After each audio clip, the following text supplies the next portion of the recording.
Hello. Happy Friday.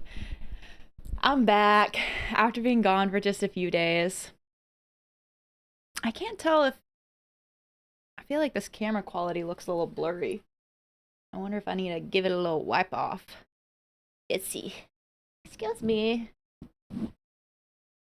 I might have to adjust this. Maybe that did something. I don't really know. Anyways, it feels so good to be back. I feel like I have a lot of updates and then also not a ton of updates. But I made a Discord server. That's the big update. I did that last night when I was on the plane back from my travels. So I was in Hawaii for a few days because my partner Johnny was touring the law school there, and then we just kind of spent a few extra days to travel around Oahu.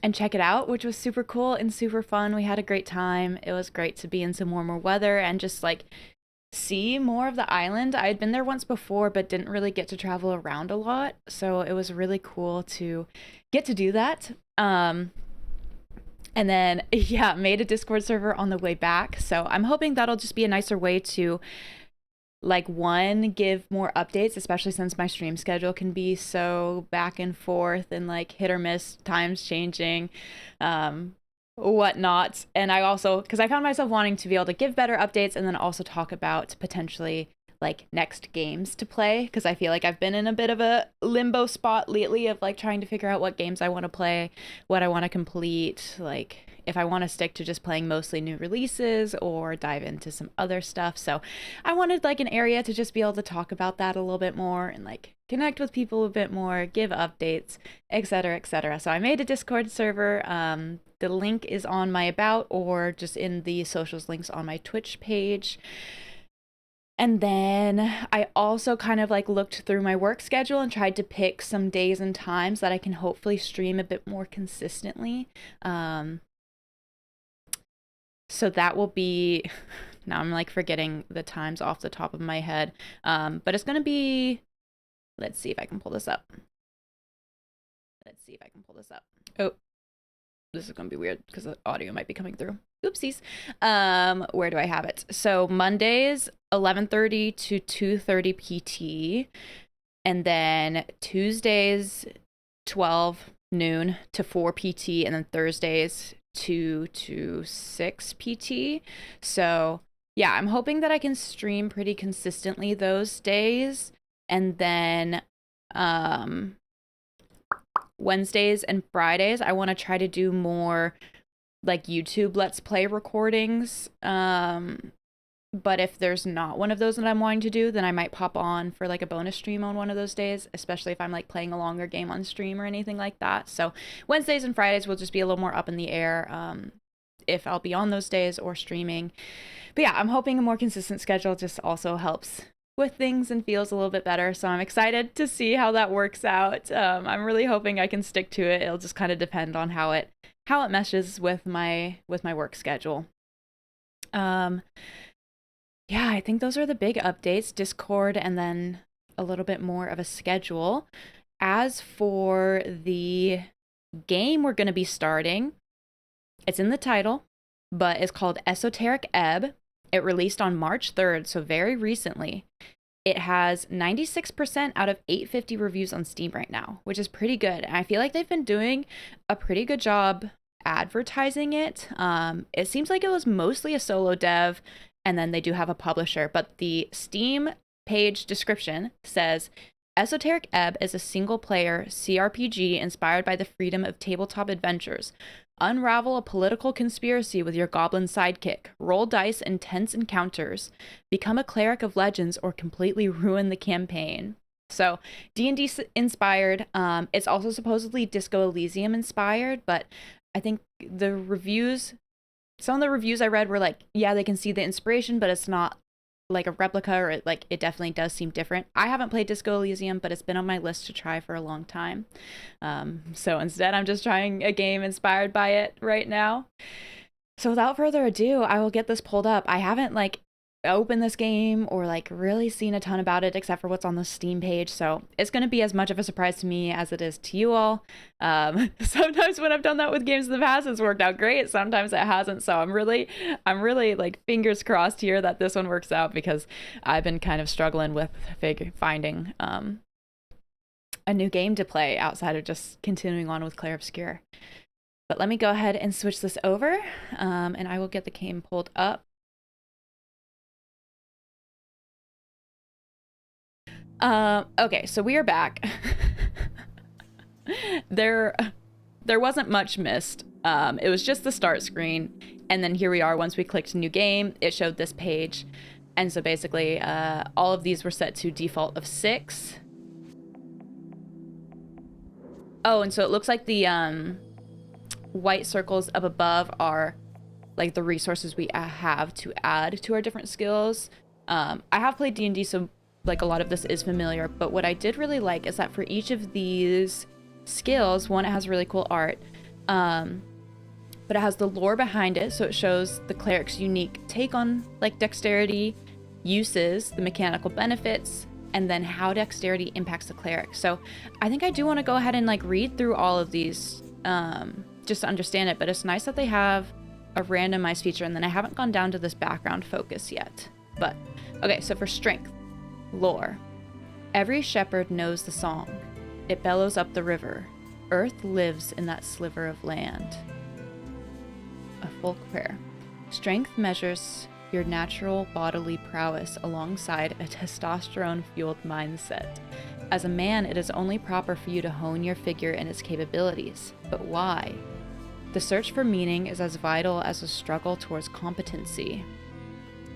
Luckily, you already know your cause. To protect the innocent, to lead the weak, to sacrifice until nothing but your bones hit the pavement, to literally die.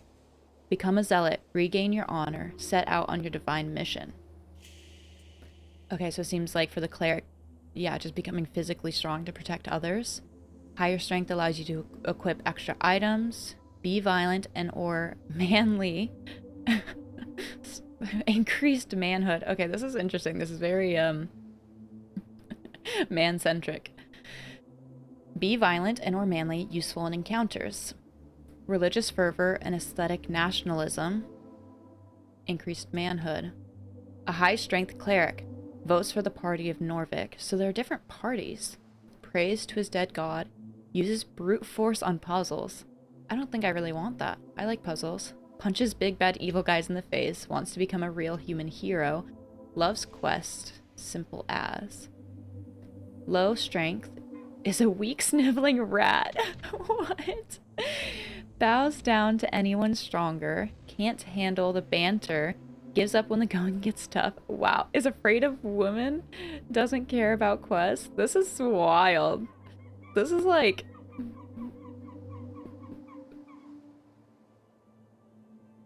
I don't know. I'm gonna have to see more about this game. Like, what's it got going on where we're saying a low strength cleric is afraid of women? I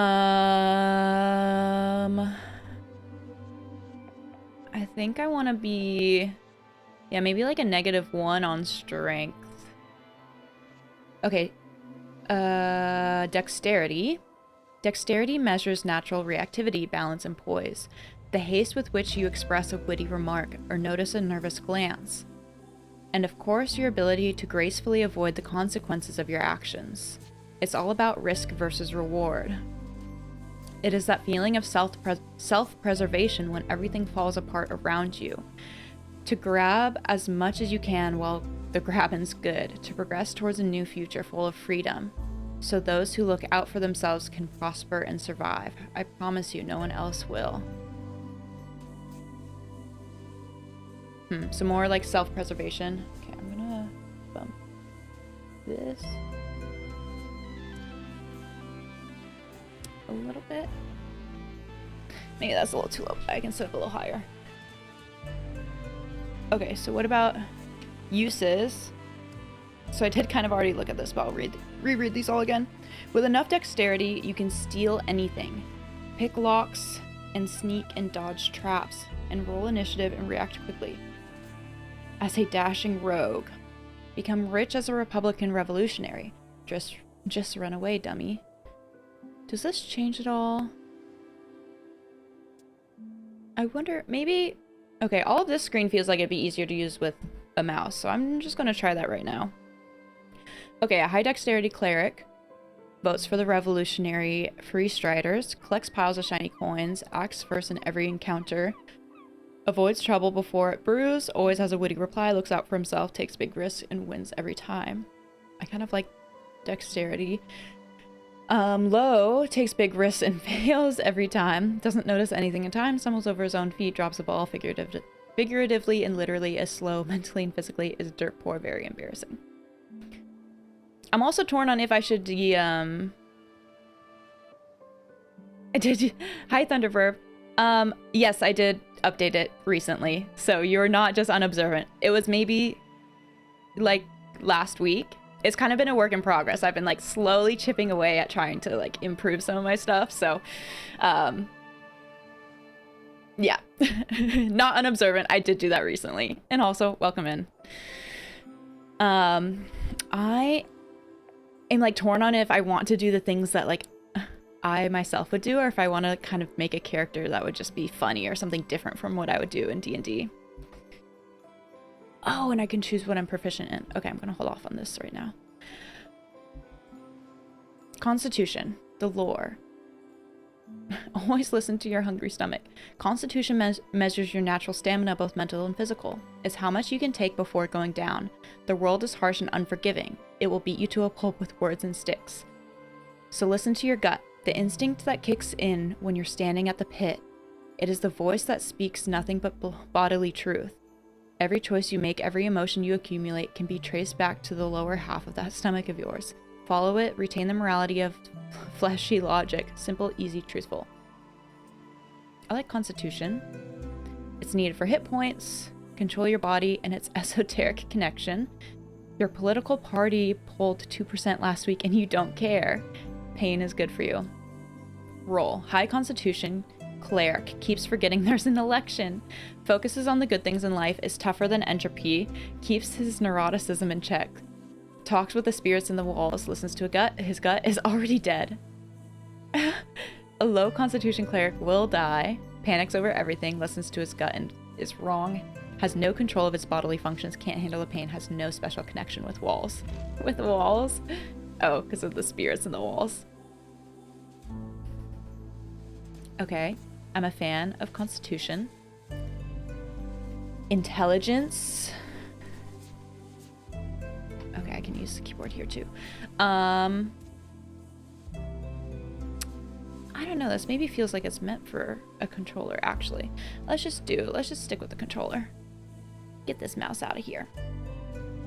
Okay. Oh, and I haven't been looking at the art. What was dexterity? It's just the stomach, the gut. Okay, intelligence. A glorious design, let those who learn lead through merit of ability and nothing else. Intelligence measures your ability to recall, store, and process information. It is your logical receptacle and calculator. It is only proper for you to hone this pulsating mass within your skull. But why? Simple, pure, unadulterated ego. Knowledge rules the world, so too shall you one day lead the weak. Bring your genius to the masses. If they do not bow, they do not deserve you. You know everything about the past, therefore it is only rational that you will truly know the future as well. Enlighten the ignorant masses. Higher intelligence lets you prepare more spells, think, plan, and execute an actual plan, complete the magocratic Retvern? Vote for yourself. Be a genius without peers. High intelligence cleric votes for the best wizard, you. Despises and envies the gods. Solves every mystery with ease. Masters arcane magic. Spouts historical facts for hours. Is dismissive towards those lesser. Knows everything. Low intelligence, knows nothing. Is both ignorant and confident. Oh no. Makes up tidbits to seem smart. Is barely sentient. Cannot intentionally solve mysteries, is an idiot, duh. Okay, wisdom. We got two more here. Wisdom. The large crumble upon their heavy forms. The mystical falter at the crucial point. The small rise to the occasion. Wisdom measures your awareness, intuition, and ability to understand the world around you. To feel it. You may not know why, but meeting the gaze of another grants you an empathic bond with her wants and fears, her dreams and hopes. You can read people for good or bad and pick up the details others would pass by. It is your belief in the heart of all folk. To give and share what you have and be completely and utterly selfless, it is the only true road to redemption. Gods only know how hard you try. Higher wisdom lets you empower your spells, be kind and see the good in all folk. Egalitarian hope of the Asgalian working class, there are no big bad evil guys. High wisdom votes for the Asgalian Workers' Party, hates nothing except hierarchies, embraces his feminine side, follows his bleeding heart, masters primal magic, reads body language like a champ, notices all details. Low is an oblivious fool. Oops. I was kind of cut off there at the bottom. Misreads cues all the time, does not think about the lower class, does not get people, fails at spotting traps. I'm kind of feeling like I want to do wisdom and strength. Almost specifically because the wisdom talks about embracing the feminine side. And then for strength, it's like so just like about manliness. Like, what did it say? I mean, on the weak, it talks about being afraid of women. It was like, as a man, it is only proper for you to hone your figure and its capabilities. So I'm kind of intrigued at the combo of high wisdom and high strength. Charisma. Those who believe in democracy have a wonderful view of folk, to think them capable of making rational and informed decisions devoid of personal bias and emotional conduct. It is frankly inspiring. Charisma measures your eloquence, confidence, and ability to navigate social situations of any kind. In short, it is the force of your unkempt personality. But they don't need to know that. Smooth talk your way into any position of your liking. You can be affiliated with any known faction or thought. Reality is molded around your will. Like a chameleon, become a social operator. Become anything you need to make everyone finally love you.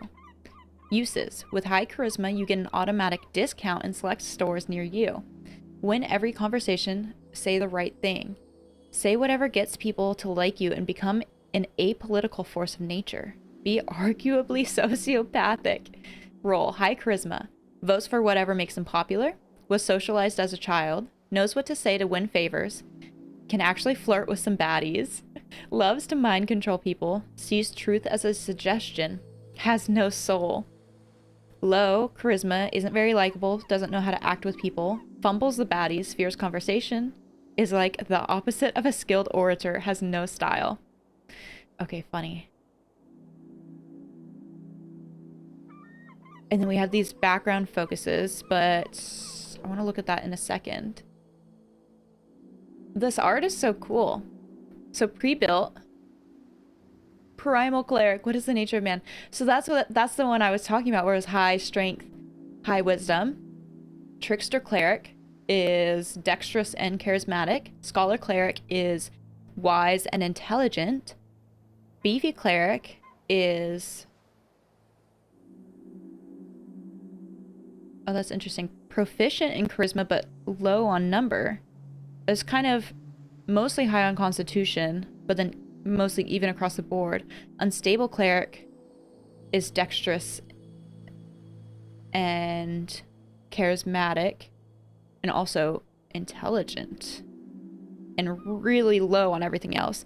They should bow before your ego. That's funny. Oh, that would kind of be fun to play, but I don't know if I want to lock myself into something like that for the whole game.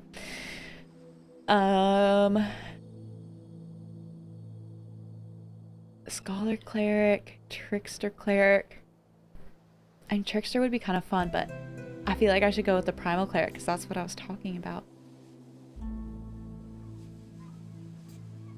Is this just gonna... Okay, can I keep these? Okay, now I can customize them a little bit. Constitution is at a +1 here. I mean, a high constitution would do better with a high strength.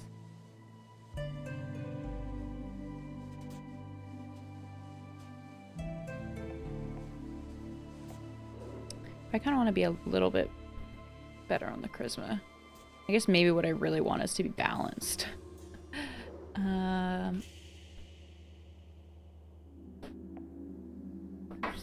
do one more here, 0. Okay, I think I like this. +4 strength, +5 wisdom, a 0 on charisma.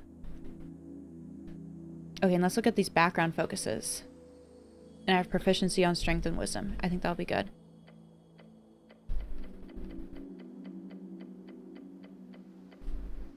Dead cleric. Okay. There's kind of a lot of these, I think. This is what it started on. Punching bag. You're a farmer's son who grew up in the city. Of course you'd be an outcast. It took time, but eventually you figured out how to cope with it. Okay, so all of these just give extra boost to the proficiencies. And the dead cleric gives more on just wisdom. Growing up alone, getting into trouble, training with the Earth Guard, devoting your life and becoming a cleric. Was it always supposed to end in the river? Abject apostate, disconstitution, dexterity. No one likes you. When you're demoted for dereliction, no one spoke up against it, but it's fine. You'll be fine. After all, you're used to it. Huh. Revolutionary scribe does dexterity and intelligence. Disillusionment, a city with ideals not upheld. One day you chose a side, the emerging democracy. You wrote day and night for change and glory. We have the esoteric expert, which does wisdom and constitution. That could be good for me. You spent most nights seeking esoterical insight, a lonely life. Your findings were unwanted by those in charge. Yet you did not stop. Never. Faithful harbinger does constitution and strength. There's something wrong. Praying to a dead god whose whispers linger in the air, slowly fading. You are isolated among your peers. Palace pawn, charisma and strength. As a rising talent, you often found yourself amidst the politicking of superiors despite your best efforts. It never ended well for you. Arcane prodigy, intelligence and strength. For the first time in your life, you were a natural. You've always known a few cantrips, but real magic was something else. It was power. Oh, it would be fun to have spells with wisdom.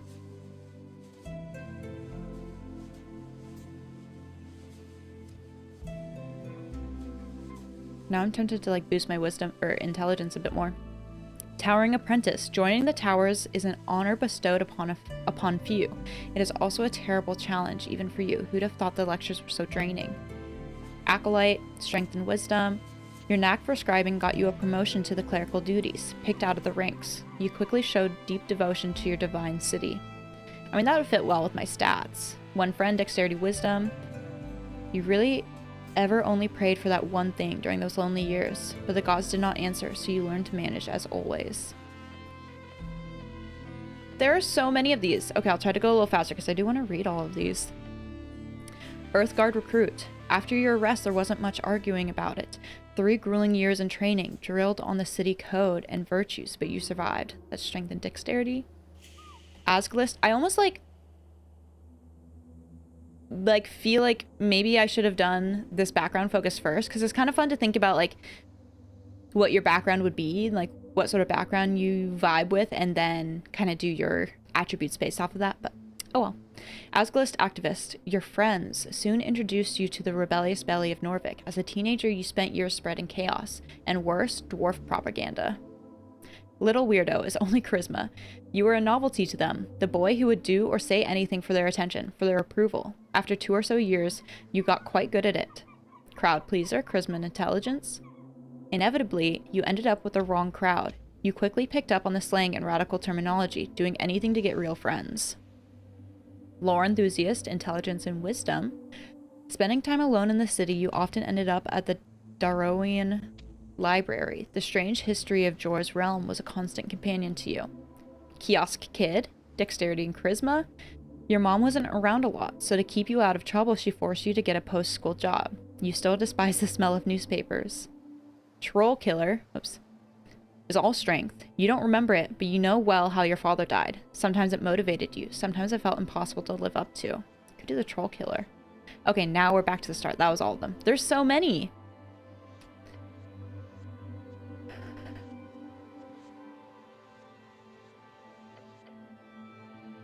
I kind of want to do troll killer And then I think I'm going to move some out of strength. I'm going to make my charisma lowest.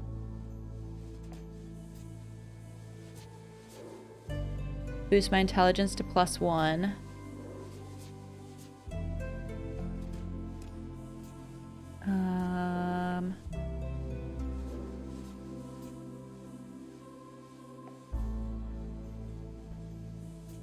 Oh, I can't boost my wisdom anymore.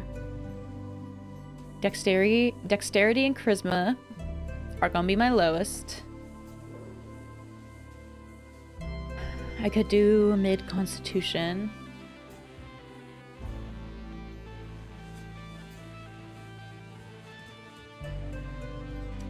To learn more spells. So with a low constitution, I'm gonna be really I'm not gonna have a lot of health points, which might be a fun and annoying combination to have with high strength. Okay, I think I'm gonna try this. I have my proficiency set, wisdom and strength. Okay. High strength, high wisdom. The troll killer.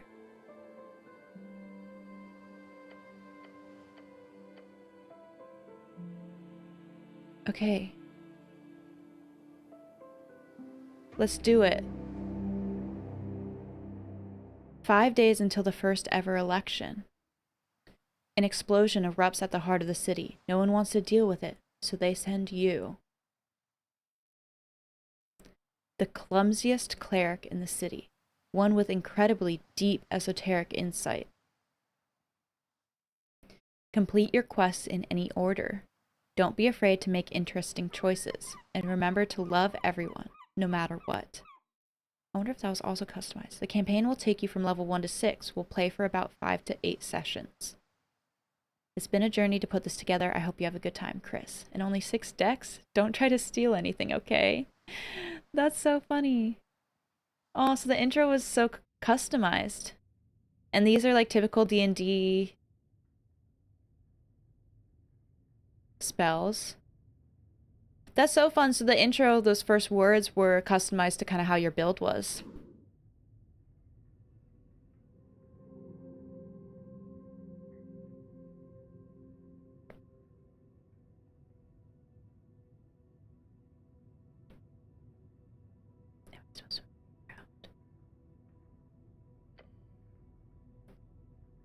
Jor, truth and nothing else, a voice declares. What is your name?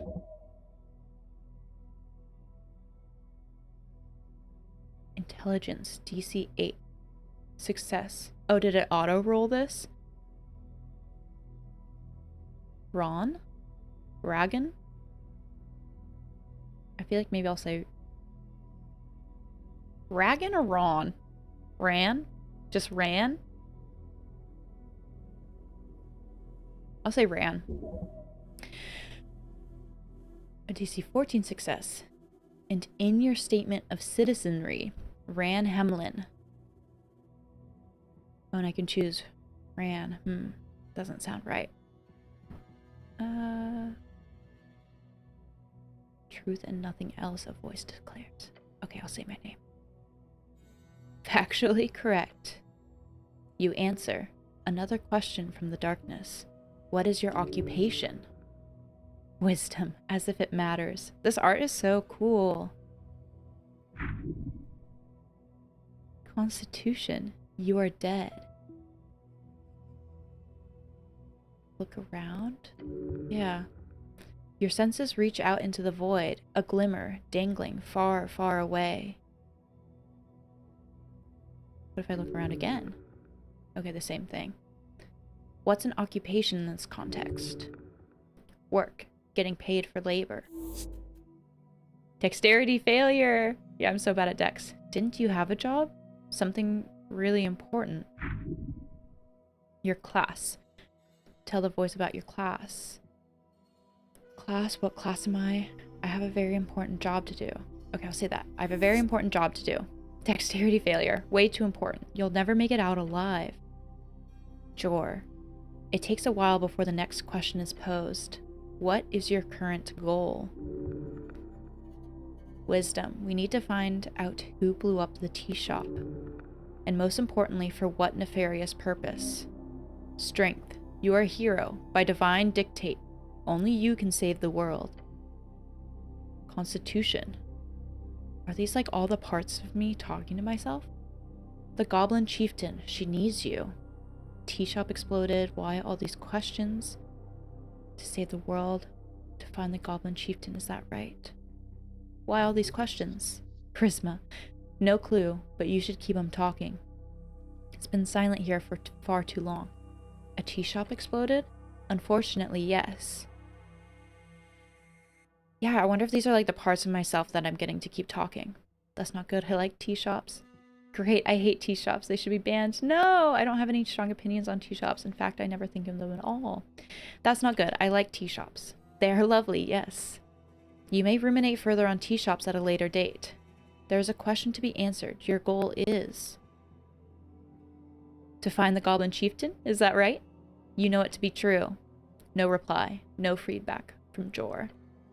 Then the voice asks, what is your political affiliation? The question strikes your entire consciousness, sending it spinning. Strength. The National Party of Norvik, of course. Intelligence. Theocracy is a farce. Don't stoop so low. Wisdom. If you care for your fellow, vote for the Asgalis. Intelligence. It is the duty of the powerful to lead. That is you, no one else. Wisdom. Don't be so self-absorbed. You are a social creature defined by what you give. Dexterity. The Free Striders, maybe? Then again, you're no revolutionary. Things just move way too fast these days. Constitution. Elections are exhausting. I don't know any of these words, so I can like choose who my political affiliation is. I should be in charge as God, King, Wizard Lore. Actually, I'm apolitical. I don't know any of these words. Charisma, don't worry, it doesn't matter. Just say whatever you think will be the most useful to you. Which is, just say you're apolitical. What did Wisdom want? The Asgalis. Wisdom. Life is a struggle to alleviate oppression. The exiles know this well. You have supported them in the past. Time to do so again. Jor. The voice is fading. This is the end. The final question. How did you die? Strength. Following your convictions. Constitution. Drowning. In the river. Wisdom. Same way you lived. Unable to step out of the uniform. Not for 1 second. Okay, so I fell into divinity. She took me whole. Or I died when he died. So I asked, how did I die? Or I can stay silent until the darkness ends. I want to say I died when he died. Oh, nothing. It gives me nothing. That was a lot of talking. I need to hydrate.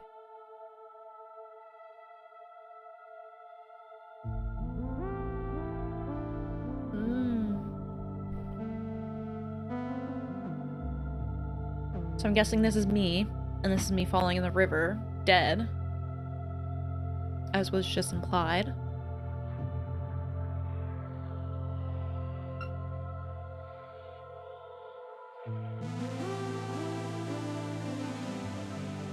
This music kind of makes me think of Stranger Things.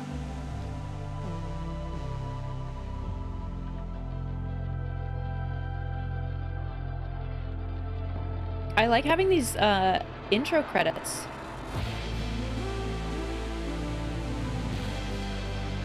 This is such a vibe.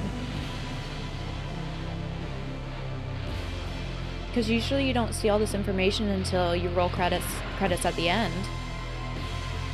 But I like being able to see who was involved at the start.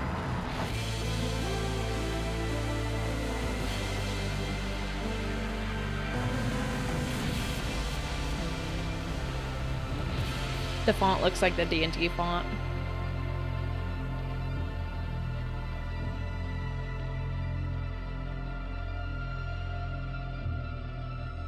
Wow, I'm excited for this. What is that, a crawfish? A crawdad?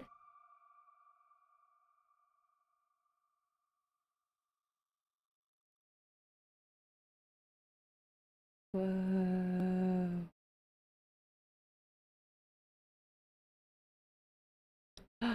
Wait, is this where I miss like a dead body?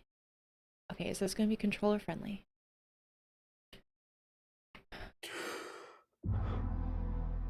Oh, I had to press A and then it reads in like that. That's so cool.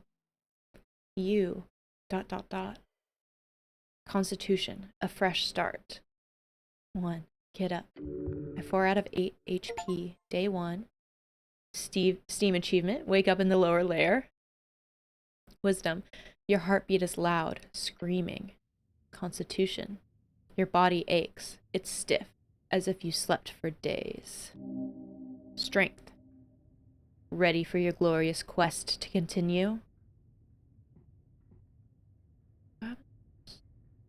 Why does it want me to press Y? Look around you, check your stuff. Wait, what's this about a quest? Move on. Oh, I can then do another check? DC 9, success, quest, a task performed by a heroic individual and or professional adventurer. Oh, so sometimes there's like a keyword that I can investigate further, I guess. Because quest was highlighted, and then now it's telling me more about it. Okay, I want to look around me. Wisdom, a circular stone chamber, a storage for apples and corpses. So I'm coming back to life after having died. It wasn't just, it's not just going to be a flashback. Those piles of apples. Is this Tolstad? Yeah, and then I can investigate this. Success. Okay, I'm curious if this is actually rolling things or just currently based off of what my stats are. So I'll have to go into the settings. I think I will do that in a little bit to make sure it doesn't mess anything up to see if maybe there's something for that. Tolstad, a sprawling island fortress in one of 5 districts in the city. It sits in the middle of River Torna, home of Joris Pillar, a sprawling tunnel network, and Water Lane, the greatest trade hub in Ascani. You are on Tolstad right now. A sprawling island fortress, one of 5 districts in the city, the middle of the river. Interesting. Okay. Check my stuff. Charisma, what stuff? You're dead. Wisdom, your hands dart around your pouch and uniform. Constitution, panic, sweat. Your legs shake. Tears begin to form. Wisdom, deep breaths. Your belongings are surely here somewhere. Ah, I got a health revive for 1 point. Strength. Oh yes, a quest. You're on a quest to save the city. Earth be blessed.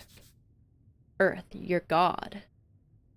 The city. Do I remember everything? Wisdom. Yes, everything is off, but your memory is intact.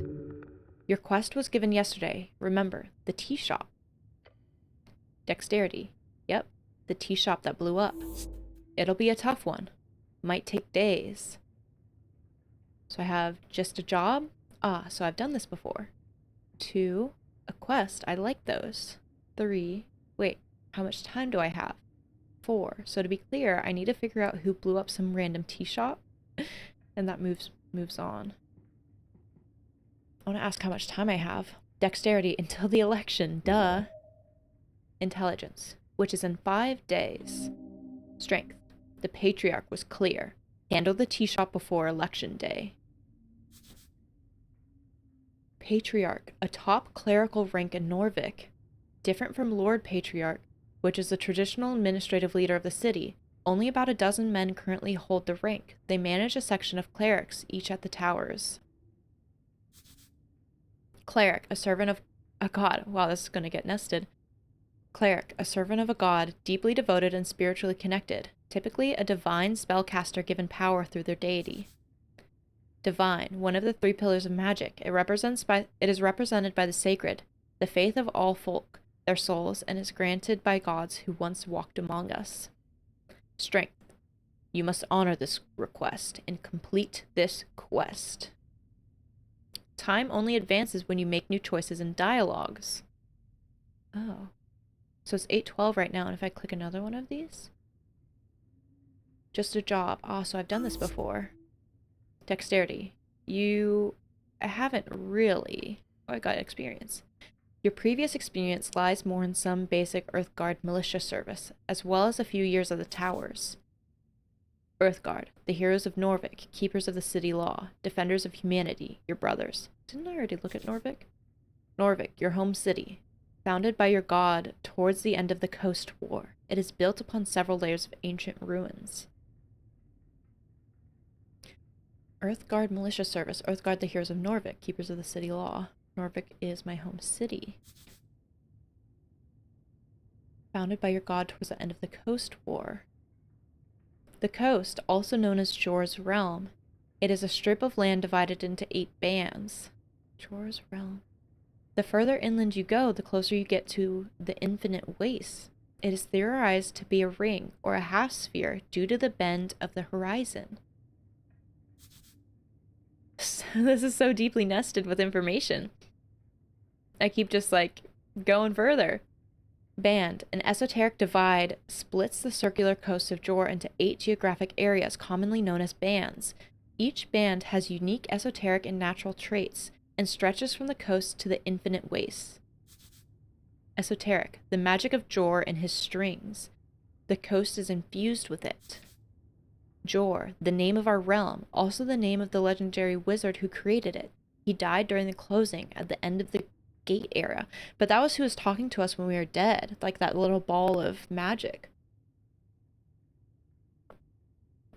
So Jor created our realm, and his magic is still infused in the land, but he's dead. Wizard. A book-learned arcane spellcaster typically plays Jor's strings by memorizing and executing esoteric rituals and chants. Jor's strings, so I guess that's like the mana. Gate era. A long period lasting approximately 3,000 years. The first era named after the many gates opened by Jor to connect his realm with all others. Whoa. Ended around 2,000 years ago, if you trust modern scholars. Arcane, one of the 3 pillars of magic, is represented by the forces that make up all esoteric events. Those who play Jor's strings tap into these powers, programming the laws of existence around their whims. Okay, we're finally at the end of the line of nested information. Jor's strings, the ley lines of esoteric power that holds the realm together. Okay, they're ley lines. That makes sense with the kind of strings terminology. Rogue sorcery was not your main subject, but yes, you've read a lot about these types of fiery events. They are not too common these days. However, this incident does not appear overly complex. Okay. A quest? I like those. Strength. Good attitude. There's always more around the corner, so look out. Don't want to miss any. Oh, whoops. Okay. So, to be clear, I need to figure out who blew up some random tea shop. Dexterity. More or less. But you've got like 5 days to do it, so no stress. Strength. You're the one they sent. You best get to work, hero. Wisdom. There's that feeling again. The feeling you're about to enter a path from which there is no way back. No way back? That doesn't sound too good. A hero? Me? Can I think about this first? Yes, let's finish this job. No way back? That doesn't sound too good. Wisdom. Good or bad? You won't know until you've reached the end. It's very ominous. Can't I just not go? Fate will guide me to, Constitution. You feel dizzy. I just lost 4 HP. The weight of the Earthguard uniform. A dull pain takes hold. Your body aches. Its contents rotting. You must consume an apple. Now. If your stats are high or low enough, chimes will appear in your mind. They will suggest, inform, and offer unique paths. Trust them at your own risk. I'm so very confused. Rub your temples. Okay, thank you, voices in my head. I'm so very confused. Intelligence. Your mind is ungodly powerful. Get yourself together. Wisdom. 1 step at a time. Okay. So I need to eat an apple. We are out of the initial dialogue. The air is cool in here. An esoteric effect.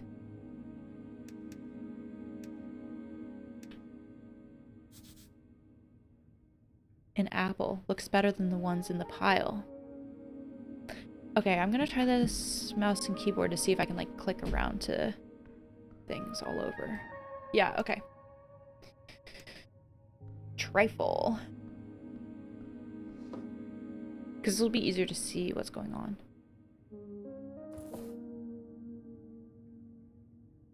Okay, so I have my inventory. Consume. So there are different slots. I can see my stats. I have the ability to get feats. Deep storage. Consume, so I get 1 more HP. What else is here? A questing tree. Whoa. Inventory. Journal. I like these transitions. Whoa.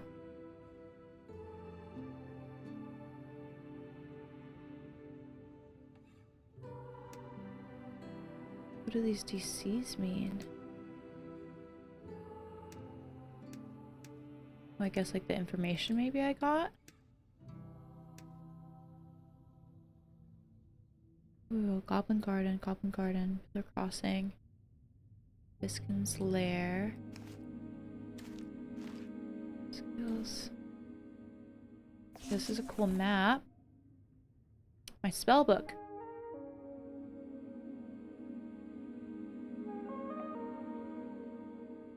I have 1 spell, Cure Wounds.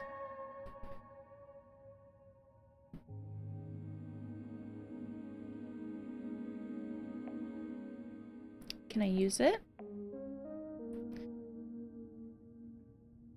Guess I don't know how to use it. It'll tell me eventually. Okay. Now I want to look at what we've got in the settings just to see if there's any fun stuff.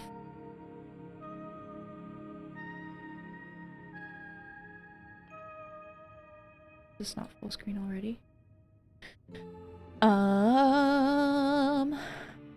Oh. Oh, I can change the dialogue fonts. That's fun. Ooh. Oh, this is for dyslexia. Okay, that's cool. Avira Serif is a recommended font.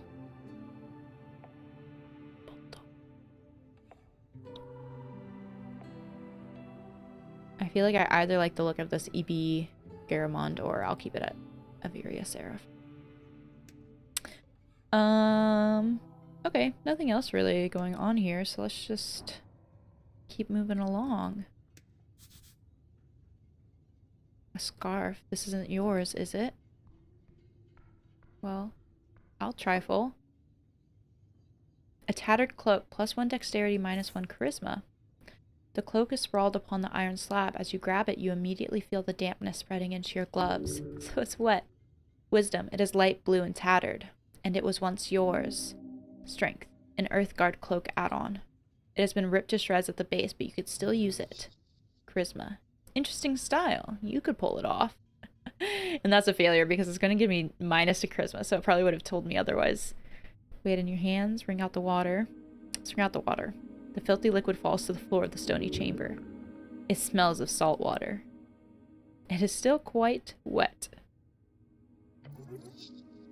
I'm gonna wear it. Like previously mentioned, you could pull this off. I mean, I'm a rogue, so yeah, let's wear it. Strength. You reach for your fancy red pouch of holding. Dexterity. The cloak easily slips inside into the extra-dimensional space with a satisfying slurp. I really love my pouch of holding. Intelligence. Yes, you are very lucky. Dexterity. These are like 1,000,000 crowns on the market. Intelligence. This kind of magic item can go upwards of 10,000 crowns. Strength. Of course, you don't truly own this pouch of holding. It is property of the state. Treat it as such. Equipping items temporarily alters your ability scores. Great. Kind of a lot of things to investigate here. It's a corpse under a blanket. Can I trifle it? We've got an apple. We've got some crowns. I can steal from the dead, right? A cold corpse. You stare at a blue rag as draped over the outline of someone. Sir, you can't sleep down here. I see. It must be normal to take naps down here. Check under the rag. Let him sleep. He must have had a rough day. I want to check under the rag. Underneath, you find the cold corpse of a human. Thinning blonde hair, unkempt facial hair. Mid-40s, factory worker. Askani blood. Aaaand, one of the 8 bands along the coast. It is a cold mountainous realm. It is your home, also referred to as Askani, interchangeably. His complexion shows nearly no decay, most likely under the effect of a preserving spell. The DC of a dice choice is determined by how challenging that roll will be for you. If you select a dice choice, you then roll a 20-sided die. If you get the same or higher as a DC, then you succeed on that roll. So I can do an intelligence DC and examine him closer. Let's do it. I did it. A dirty 20. There's something strange here. This is no regular gentle repose. Okay, I know that's a spell. A 2nd level necromancy spell keeps the corpse from decaying. Look closely, but do not move the corpse. Harsh scars cover the skin. Signs of being either a hard worker or a careless worker litter his skin. Cause of death appears to be not directly visible. No blunt trauma either. Considering his age and the shape of his body, this man has most likely died of a common disease or internal failure. That's pretty broad and vague. Unless you're willing to start cutting, that's all you'll get. Except... what? There's also a marking on the right leg, a circle with a cross inside it. You recall, that is the marking of PR, potential revivification. Oh, right, this guy can be revived? Seems so. He most likely died during care and was granted immediate gentle repose. However, he clearly did not have an RF, a revive fund. Nor did he have family members with enough ready cash. This is so interesting. So, like, you know, all of these are D&D things. So there's the magic to be able to revive people. But they've framed it so that you can have this, like, revive fund. So I guess if you die in a way that it can be done quickly enough, you can have gentle repose cast on you. And then if you have a revive fund or enough money, you can be revived. Wow. Revive fund, a type of life insurance. Monthly payments are made into an account that can be used to pay for the resurrection of the fallen holder, given they're under the age of 75. Resurrection, the act of returning a dead person back to life. There are many spells that do this. From a weak Revivify to the legendary True Resurrection. Revivify, 3rd level necromancy spell. True Resurrection, a 9th level legendary spell, capable of bringing anyone dead back to life if you believe the legends. There are many different tales with different takes on the restrictions, but generally you cannot use it on a creature that has been dead for over 200 years. Or perhaps he was just an unlikable fellow. Who knows? So either no fun or just unlikable. So I could cast Revivify on this guy? I don't have that though. It's okay to loot him, right? I already did. Who was this guy? Why is he here? I should stop bothering the corpse now. I'm going to ask about revivifying. Potentially, yes. Although the question is more akin to why should you? A 3rd level spell slot is a valuable resource. Why waste it on some blue-collar corpse? Wisdom. That's terrible. If you can, always save a life or bring it back. That is always the right choice. Intelligence. Of course it isn't.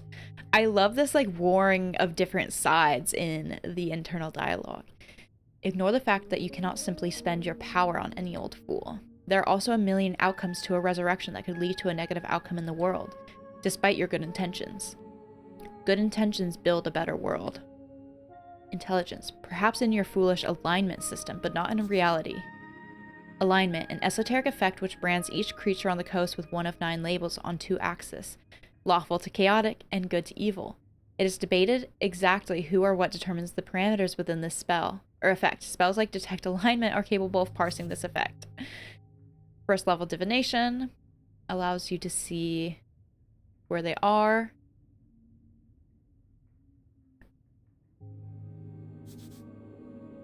Earthfolk, people of Earth. I kind of already knew that. The ancestors of those who reconquered the Oscani coast. True mythological heroes. Okay, I'm just gonna stop bothering him. We've got a pot. A vase of leaves. Smells lovely. I'll take some of those incense. A divine shrine covered in apples. What happens if I engage in it? The runes fill your senses as you approach. At the center, you see his red eye, watching over you. Yet, the color's faded. This monument is hollow, void of all life and divinity.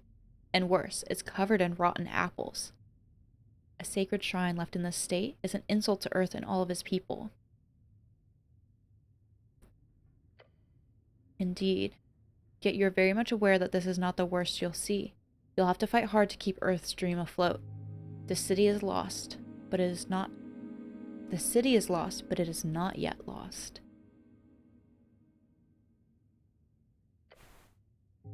Okay, I removed the apples. It does not take long for you to move some of the nasty apples away from the front of the shrine. A small improvement, but big in the heart. I'll do a little prayer and then leave. The shrine towers over you. Constitution. You feel small. To cast spells, you must first prepare them at shrines. Prepared spells can be cast when the cleric has a reason to do so, either in or out of dialogue. Each cast expends one spell slot of the corresponding level.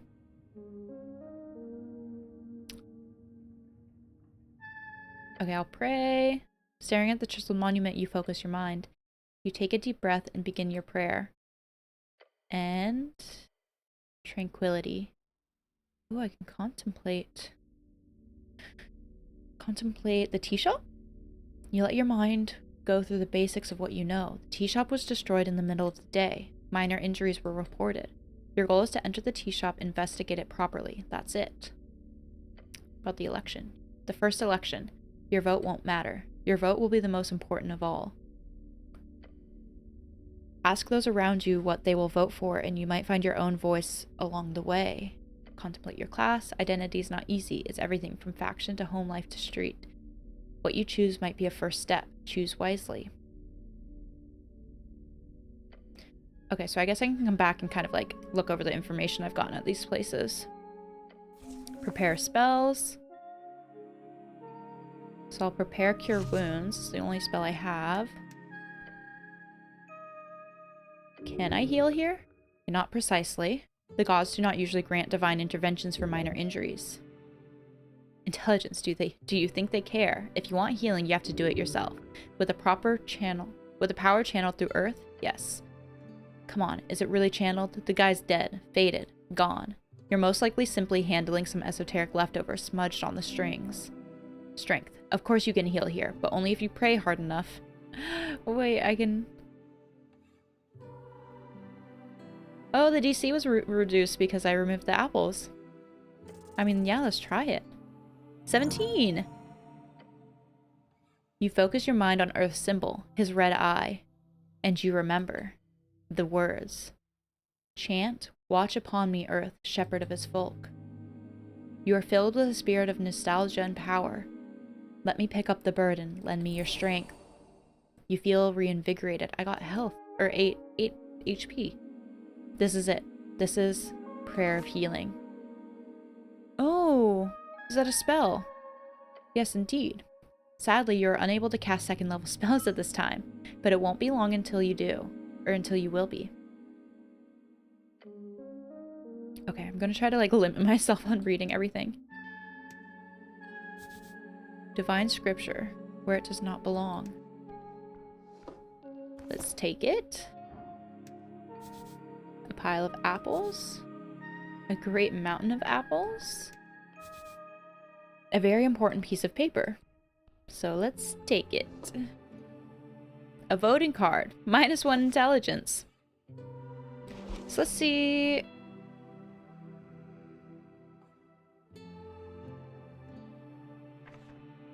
Why is that -1 intelligence? Okay, so I can equip even books. Okay, I can put this scarf on. I don't need to consume that now.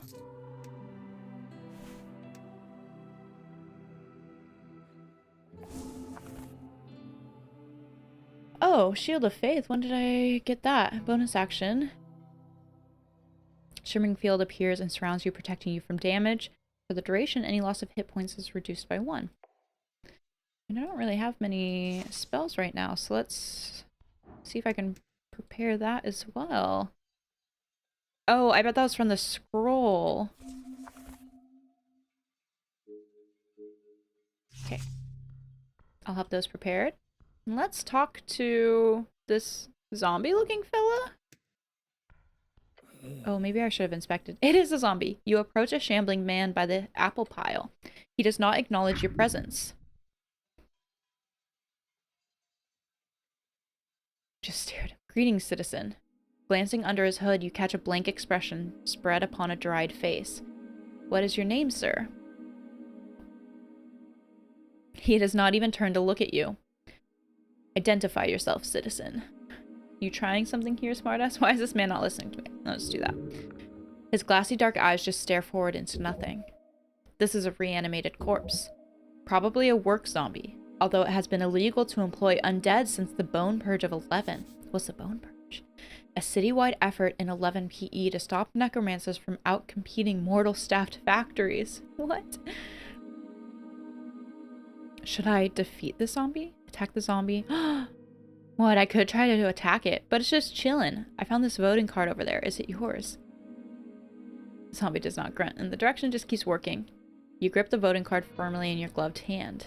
It is indeed yours. Keep it safe. So many things to say. You're very rude. Did you know that? He's not going to respond to me. Oh, but I'm kind of like saying what I'll vote for. I already chose the Osculist. We need to establish an Osculist government. It's the only way for us average peasants to not fall back into the oppression of feudalism, or worse, magocracy. Mageocracy. Mageocracy? Mag? Seems like it is mage. A government with heart. I've become an Osculist. I gained XP for choosing this political stance 2 times. Oh, so I get kind of like multiplied XP each time I pick the same one. A weak state that will crumble in seconds. Those poor little peasants, to think they have been tricked into thinking themselves worthy of ruling. They'll starve come winter. The zombie just keeps moving apples. Okay, so I have the social democratic model of the dwarves is ingenious, just balanced enough to work with our human dwarven majority populace. A true working class revolution is clearly needed. Cooperative ownership of the guilds is the first step, just like Earth established with Norvikian collectivized agriculture. As long as we don't collapse like the original Asgalian Undercoast state did. Yeah, as long as we don't collapse.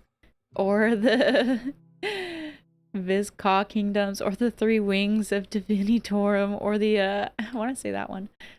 The flashy ball plank does not reply or counter your words. Am I boring you? The zombie carefully places another apple at the top of the pile. He does not have an opinion of any kind. Should I defeat the zombie? Yes. It is only just. Undead are not allowed in Norvik. You should probably speak with the owner first. Okay, I'm not gonna attack it. I'm too scared. This guy, he just won't move. Okay, I will attack it. Why is there just an apple over here? Oh. There are just some, like, random good ones that I can pick. Can I trifle? Wait, I can get a wisdom tooth? +1 wisdom? I have to pickpocket. No, I was so close.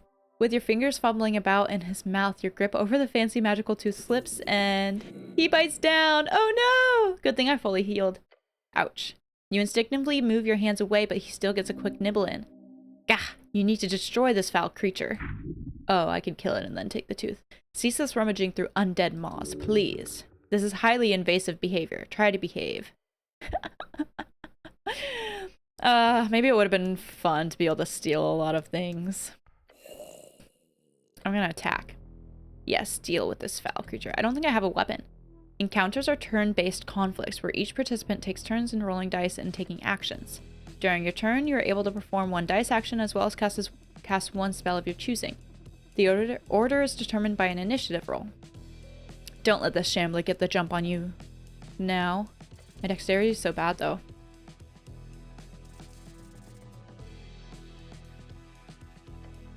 But it doesn't know I'm attacking it. Huh? Be last in initiative. That was the achievement I got. How are you slower than a damn zombie? The slow zombie just stands there. You've got all the time in the world. Your turn. Show him no mercy. I can shove him. Keep your composure, wait and see. Hold up close fist and say, here, look at this. Then quickly try to trip him. But I'm so bad at dex. I can just wait. The zombie didn't do anything yet. Strength is a higher DC because the zombie moved first. Okay, well, let's try... This DC is lower. Let's just try this. You take a deep breath. Staring at the zombie's every move, you stay put. The zombie is hostile. His neck snaps around, the withered face now facing yours. The zombie bites down on you hard. Why did I wait? It hurts, even through the armor. Okay, the zombie is off the hook. You didn't really do anything to piss him off, did you? This undead abomination must be apprehended before he causes damage to innocents. Does that include you? Yes. You should probably try to de-escalate. Just a tip. And grab him. Get his arm. I should probably try to de-escalate. Just a tip. I kept calm, switch gears, try to manipulate him. I guess I'll just try what it's telling me to do. This is a hollow animated corpse. He's magically bound to listen to orders, so, I'll try giving him orders. I'll compliment his work. I'll ask him how he's feeling. Give him orders. Anything. Just try it.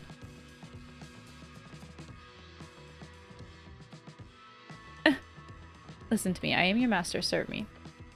Doesn't seem to respond. Maybe it's just delayed. Don't give up. This ends now. Again, the zombie snaps his mouth at you. This time he latches on hard, so I lose 2 HP. Your final chance. Do not falter. Finish this with a sucker punch. You can still take control. Pretend you're his master. With a lot, it's a DC 1 because I kept calm and I tried to communicate. And strength is DC 12. No, I'm gonna punch him. Uh-oh.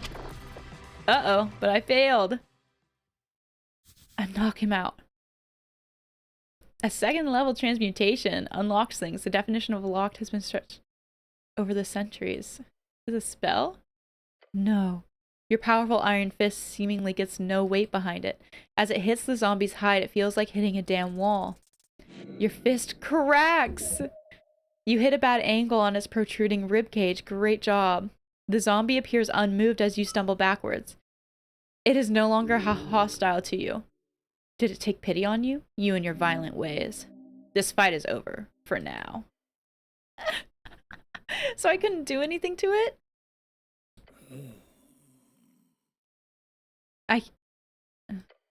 Wait, I want its tooth. Can I try again? Infinitely? Oh, no, it's locked because I already tried. Can I attack again? I can. Now I got a better initiative. It got a 1.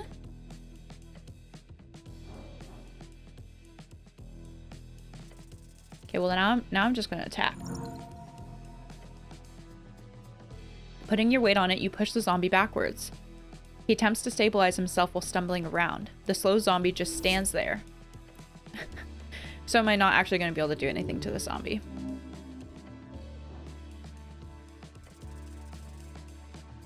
Oops. Oh, that was still success. You successfully grab his arms. Your thick gloved hands wrap around his frail wrists and keep them stable. He's not getting away now. Yeah, I've really pissed him off. You can tell since you're such a people's person. Okay, so he bites me again. Is this gonna kill me? It hurts even through the armor.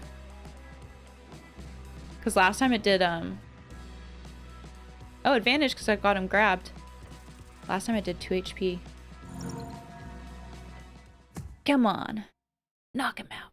Yes. ... Catching your breath, you stare at the now unmoving creature. Oh, I got 15 XP. Justice dispensed.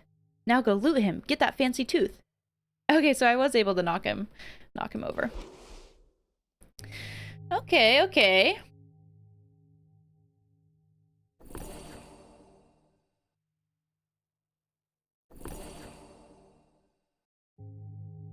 We'll get a little more HP, because I don't think I can pray at the thing again.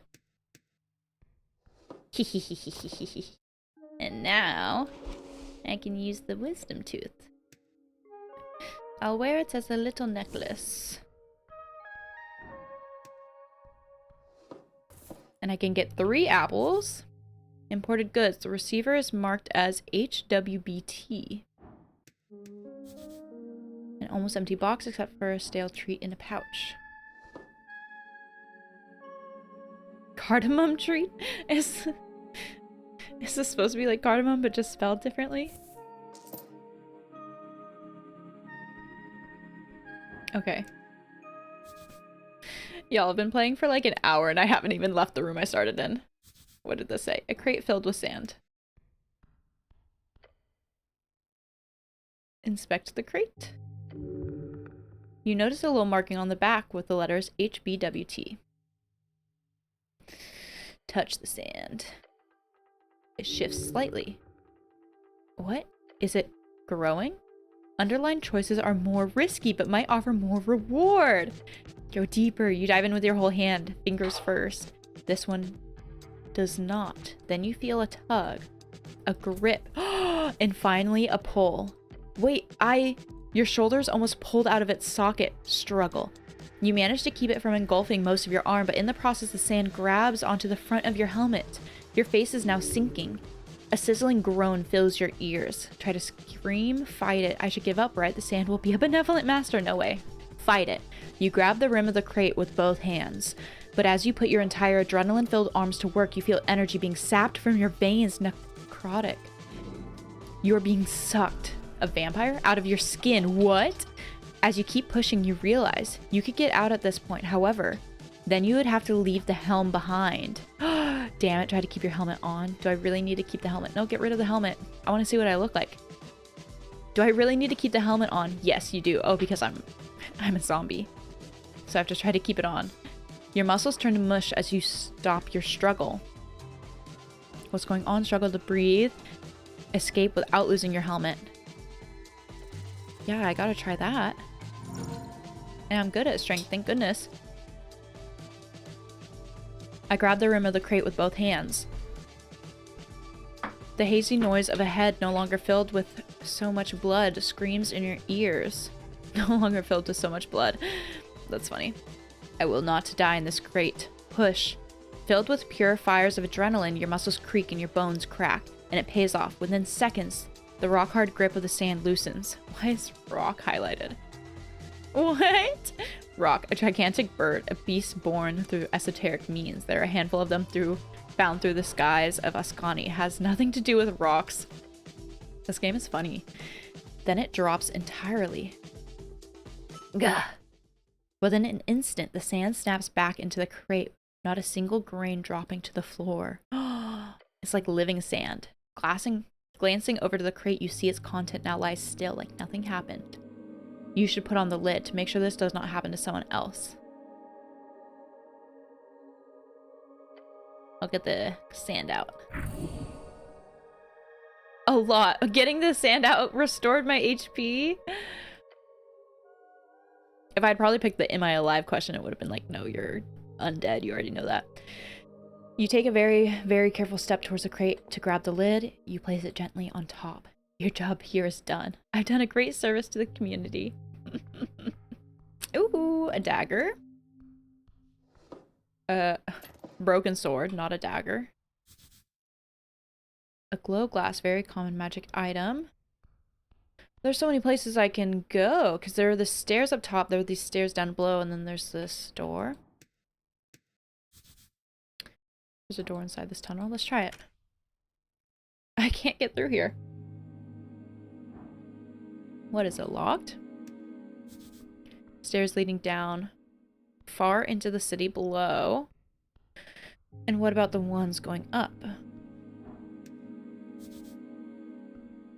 spiral staircase, ancient architecture. Well, I kind of want to try that. Oh!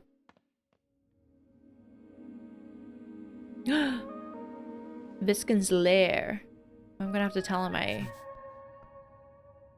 You already know I'm here? I'm gonna have to tell him I killed his thing.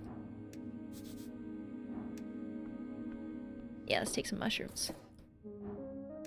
Is he gonna know I stole stuff? Can I put the empty pot on my head? I find the pot to be empty. Most contain strange herbs or ashes. This one does not. The pot was recently emptied. You can still see remnants of dust at the bottom. There is fear. You must grow sturdier. Was a DC 18 for me to not be afraid? You hedonistic fool.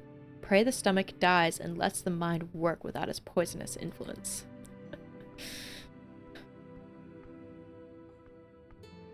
Okay. Viskin, local merchant. What? Intelligence, behold. So is this... Oh, this is fascinating. So if I do a certain intelligence check, I'll learn some of this information?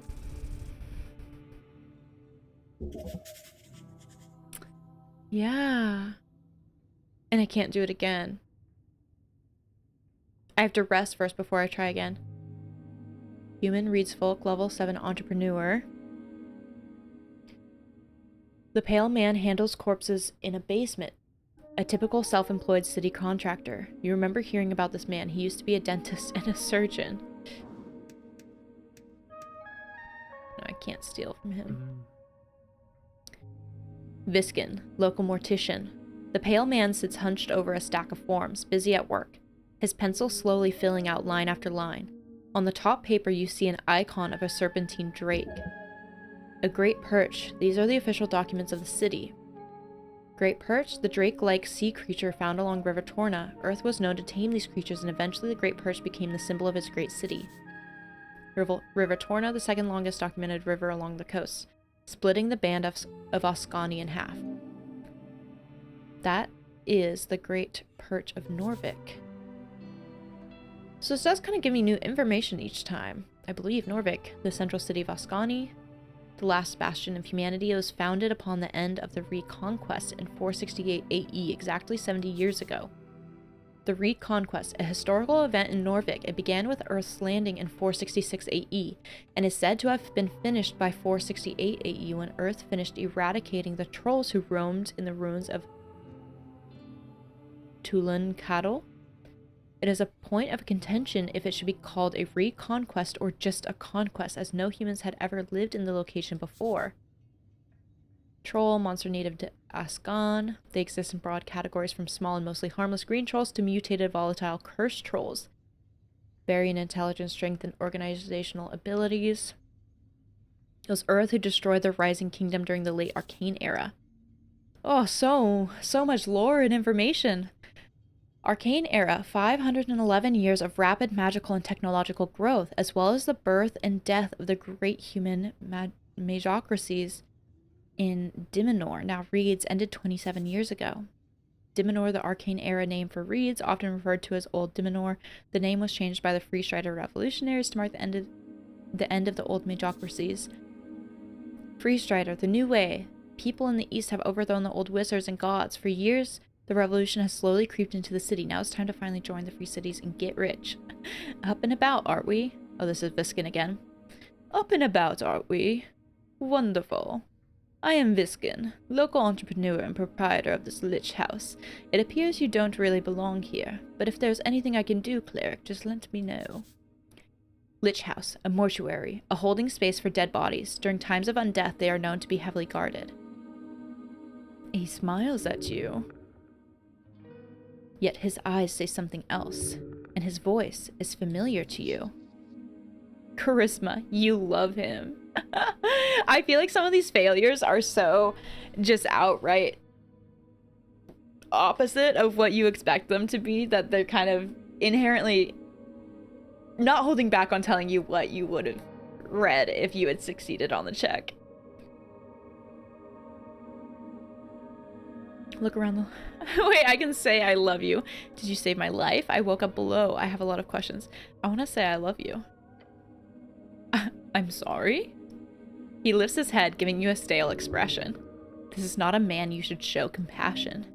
No, do not show brotherly love to this creature. But I love everyone. So many dialogue options. I can do I serve Lord Viscount. I said, I have questions for you. Understandable.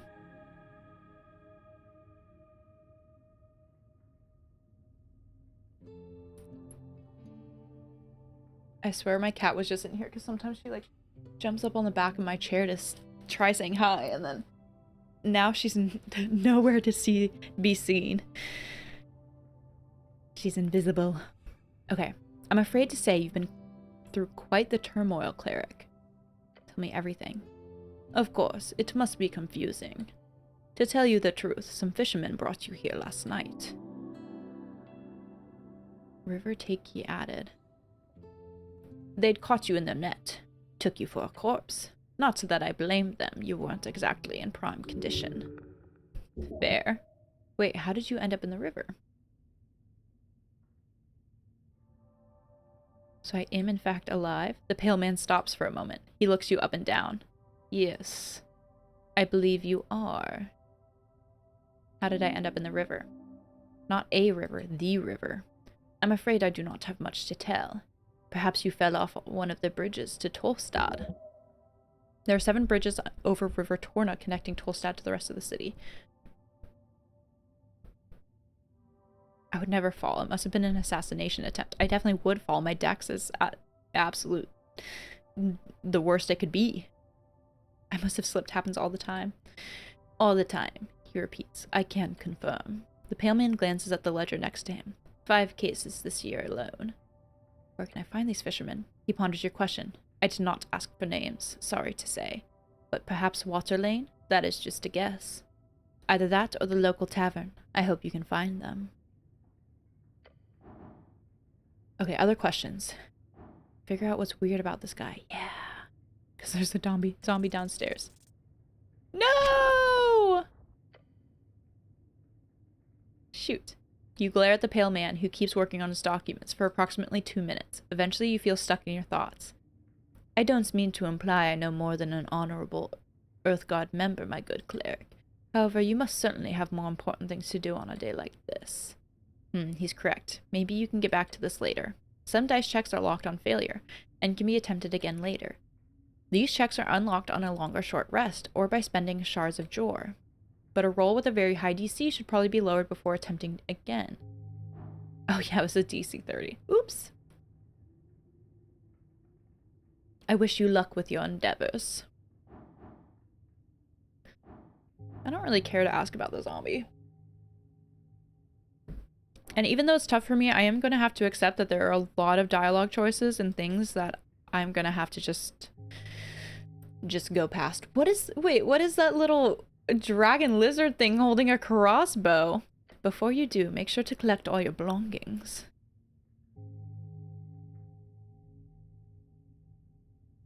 Did I have any weapons on me? None, I'm afraid. They must be at the bottom of River Torna. Damn. You'll have to pick up something new. Maybe a warhammer? Good. You do not need arms in the city. You need heart. What belongings? Quite a lot. Your uniform, your cloak, and also a voting card? A peculiar voting card. Every party had been marked on it. I'm assuming it's yours. Yeah, sorry, I'm indecisive. The pale man ignores your comment. I asked Ost to lay the surviving pages of your spellbook to dry. Over there, he says, and points across the chamber. He then looks at the pocket watch on his desk. That is an esoteric pocket watch. You may have it, cleric. It will surely prove useful to you. An esoteric pocket, an area overtaken by esoteric magic, exceedingly rare along the coast. The further inland you get, the more common they are, with the infinite waste being theorized to be filled with nothing but. Esoteric magic, term for naturally occurring magic caused by the shape and form of Jor's realm, sometimes called wild magic or Jor's discord. Inland, a term for travel towards the endless waste away from the coast. Beyond that, you should be good. Got it. The pale man turns his face towards you and smiles. Unnatural. If only ever Every government employee were as devoted as you, cleric. He gives you a stern expression. Good luck on your quest. When exploring the city, you may move faster by running. To do so, either double-click or hold Shift/the left trigger.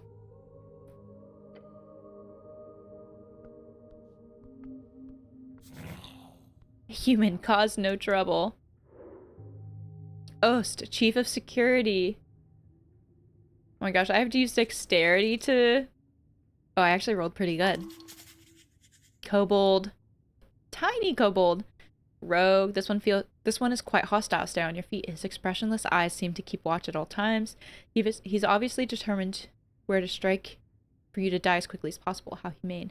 Usually kobolds are only dangerous in large numbers. This one appears extremely deadly on his own. Beware. Wiggling his little clawed feet, the kobold follows your every move with cold, unflinching yellow eyes. Even the small blade can fell a giant. Watch out for this one. Master say you behave. Should I tell him he's adorable? Yeah, you're adorable. The kobold glares at you. Complete and utter annihilation, the aura of a conqueror, a killer. Your soul shudders. Your comment has begun the breaking process. Soon you'll be the alpha.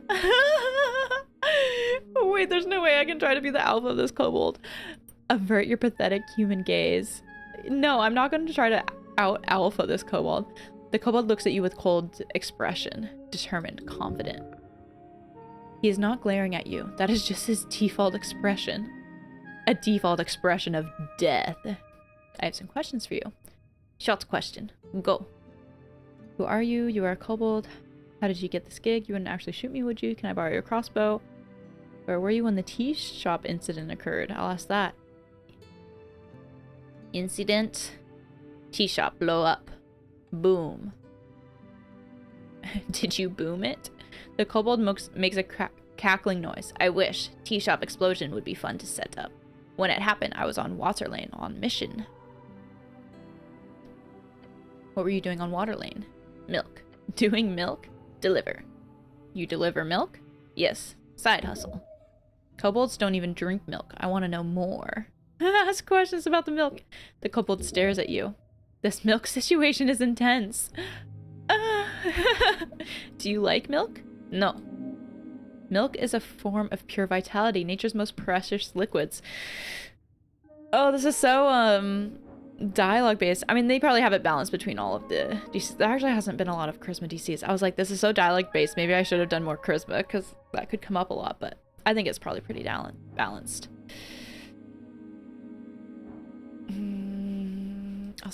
I'll try to roll. It's fun to roll. I got it! You smirk, a confident laugh escaping your lips. You then turn towards the ceiling, smiling. I also don't like milk. Your comment has made a dent upon the world. What a stance. As a human, who could have ever thought of such a thing about you? This is why they should all follow you. You are a worthy leader. The kobold stares at you with awe in his yellow, expressionless eyes. Wisdom, no one cares.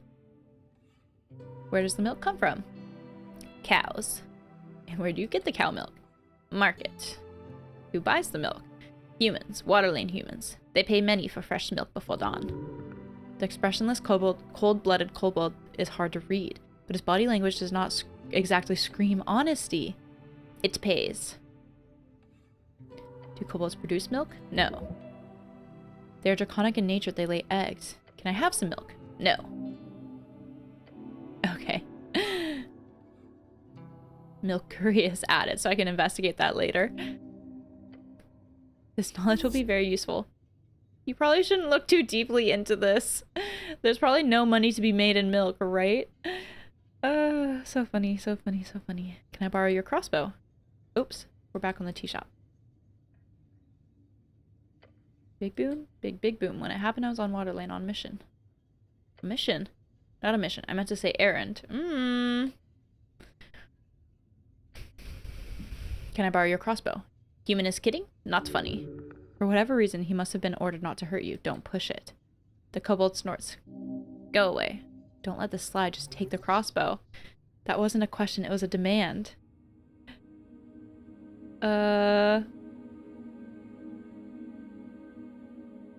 If I take it, will he be able to hurt me? No, I don't want to take the crossbow. An unlocked chest full of strange rocks. Shards of Jor, okay. So many things to investigate. An open manual for esoteric geometry. You know this already. You get more incense. Wait, what is that? You tell me. Ruined prayer book. -3 intelligence. The book is ruined. Is this my prayer book? Most of the pages, while dry now, have been completely drenched in salt water. It's absolutely and completely ruined. Only a few pages of the soggy, brockenish I don't know if I actually know how to pronounce this word. Papyrus? Pages are readable. They appear to contain some type of undecipherable symbols. Askani writing, of the most basic kind. Wait. Oh no. Someone has attempted to dry this to the best of their ability. No. No! No! By Earth. This is your prayer book. So many hours. Wasted. You would have to rebind the whole thing. It is ruined. That'll cost a fortune. A chant book is able to sustain humidity, not underwater excursions. This should have protected Earth's chants more carefully, or you should have protected. What a disgrace. You protected his words well enough. The book is still salvageable. That is no excuse. A true man could have done better. A true person would recognize when life is unfair. I love this combating. And hold those below him in grace, not contempt. At least a good man would. Excuses. Repent by service. Go now. Onward on your quest.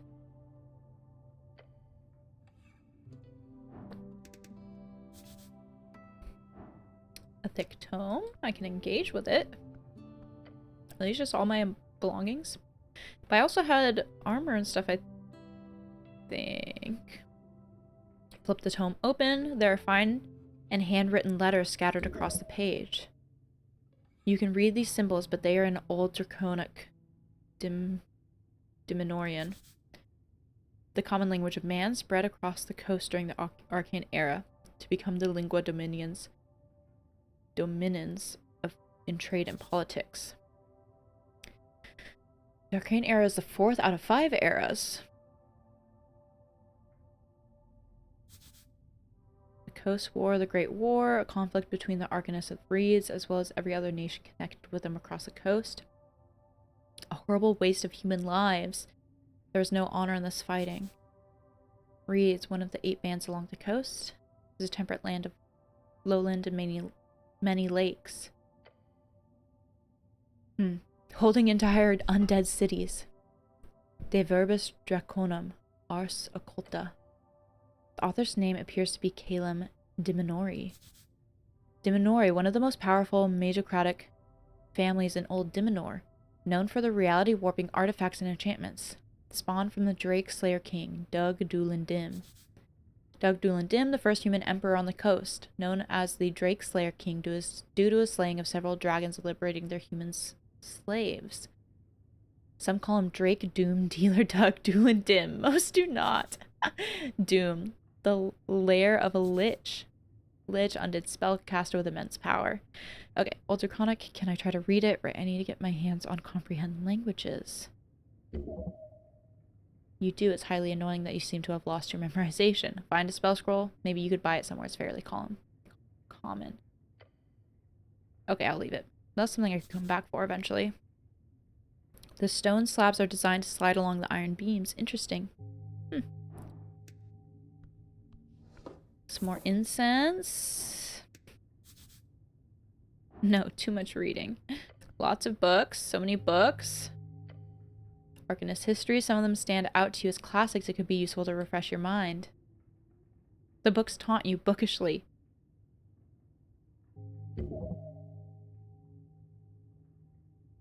I'm just reading some of the books too. This is a printed edition of Peely's work, but still old, probably came from the earliest Norvikian printers.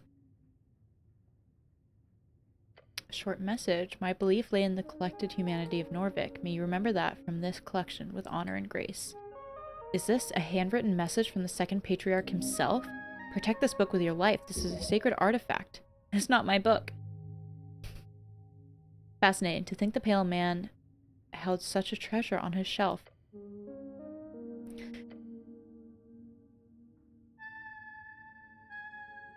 Is this how I can go back? Collected Chance of Norvik. Place the books back on the shelf. This is a really great book. It is.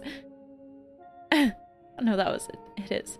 It's nicely back into his plot. This book does not deserve your toxic presence. If you were stronger, more capable, then perhaps you could have carried that weight. What? You really want the book. One day it could be yours. This is very confusing. I'm just putting the book back. Let us forget this for now. Oh. Wait, if I, like, increase my strength, can I go back and,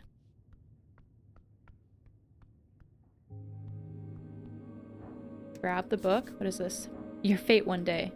Trifle. Money, incense, great. The red eye of earth. Jor left his marks across the bands. Today it is a universal sign of magic.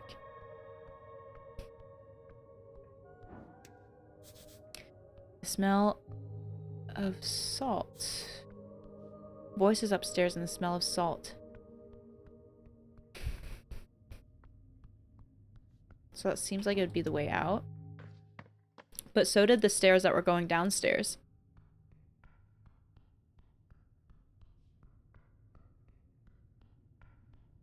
Let's try them.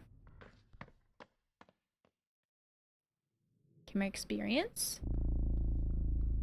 Ooh. City below. The city below the city. Mushrooms? Glowing mushrooms must be tasty. Heck yeah. Heck yeah, I'm gonna take those.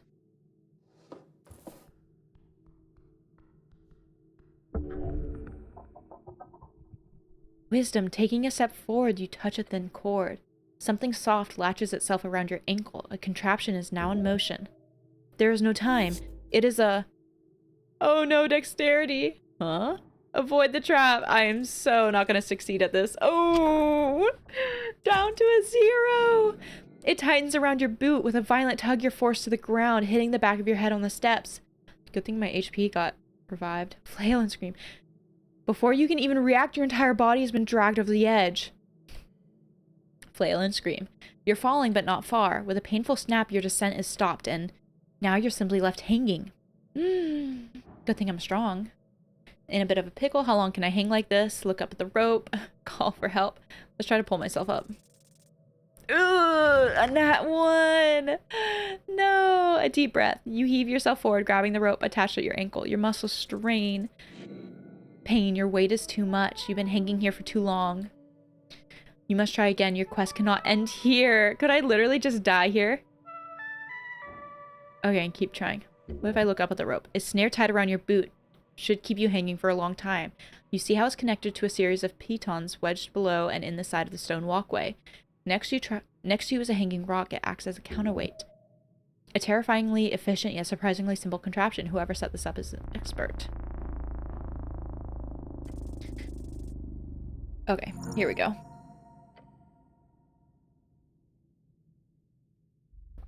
A final deep breath. You feel the numbness spread as you heave upwards, one gloved hand grabbing the rope, then another. Through sheer power, you pull your entire body weight upwards, climbing higher and higher until you roll over the edge. Get the rope off. Your fingers start around your ankle, desperate to remove the latched rope. You rip it off and toss it to the side. Free, safe, alive. Laugh like a madman. Your laughter rings out in the empty chasm below. A rush of dopamine was released once you made it over the edge. This is a natural reaction to having survived a near certain death. You take a deep breath. Air fills your lungs. You are alive. Check out the rope. Extremely sturdy rope. Thick, soft to the touch. Can I take it? Baskul hemp. The type to grow on the border between Haishi and Kargamesh. Haishi, one of the 8 bands along the coast, means either growing maw or into the air and abyssal. A deeply cursed jungle hellscape filled with volcanic rivers, flesh-eating insects, and murderous plants. Once an elven sanctuary, now home to the demonic warlords, tiefling cities, and celestial crusaders. Whoever placed this trap is an extremely well-funded or highly resourceful individual. At the knots, you see a series of burned-in letters. Someone left a message on the ends of the rope itself. Behold, Bulba, the last of the Titans, fought against dragons in Forgeni, died in a Haichi swamp. His corpse spawned many monstrosities across the coast. Forgeni, one of the 8 bands, crags, marshland, gravity-defying mountainous terrain. Huh. Okay, let's go. Can I keep going down? I bet there'll be more traps.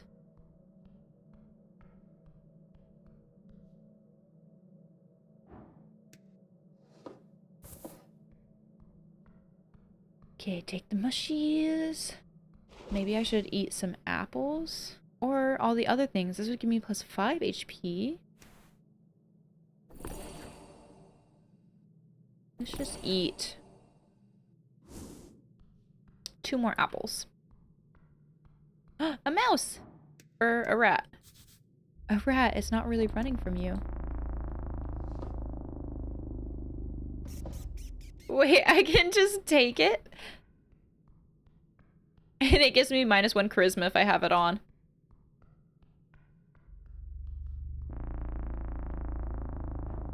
What is this? A shard. One of Jorah's shards? Yeah. Door. Engage. You approach the firmly shut doors. They appear to not be opened.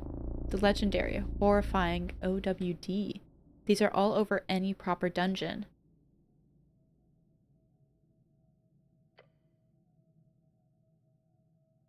What does OWD mean? As it should be. Should be. Dungeon? Have you looked around? Legendary? Truly. Horrifying? Yeah.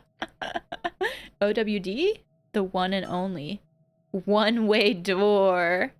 They keep popping up all over the place underneath Norvik. Sometimes upstairs too, but that's rarer. So I'll need to find the other side in order to open it. A one-way door.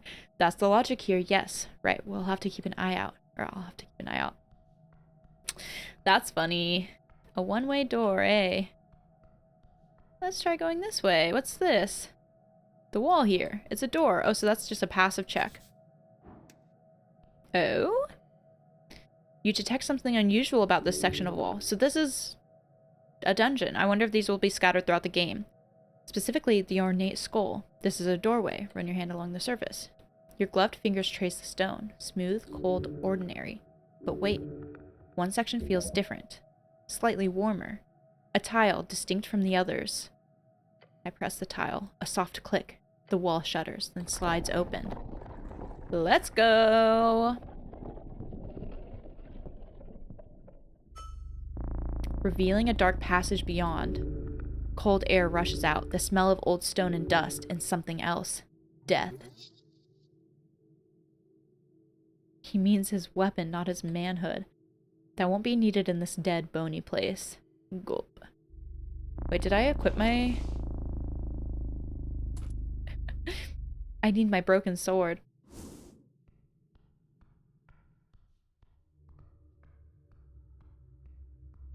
So this feels ill-advised. Earth's first crypt.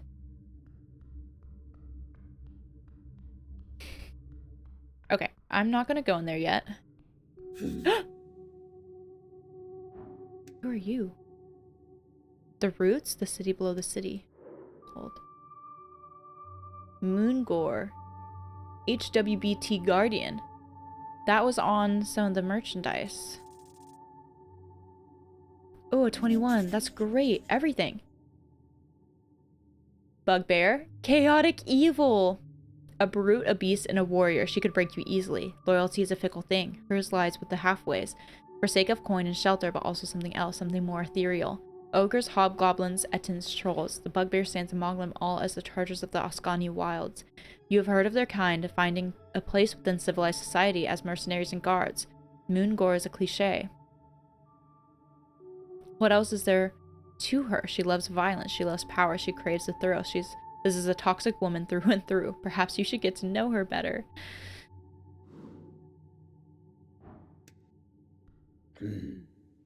Halt, human.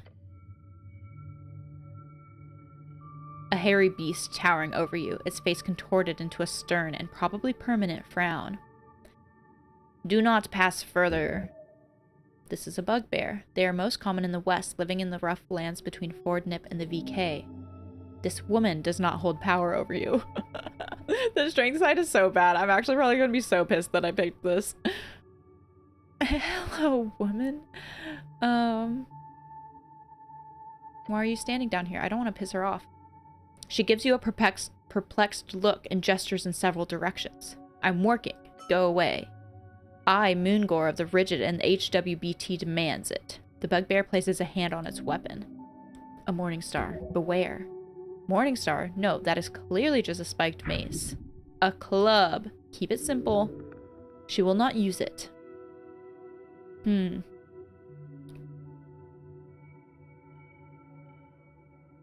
I go in the other directions? Whom do you serve? Can I ask you some quick questions? Can I ask you some more personal questions? Attempt to flirt by asking some quick questions. No?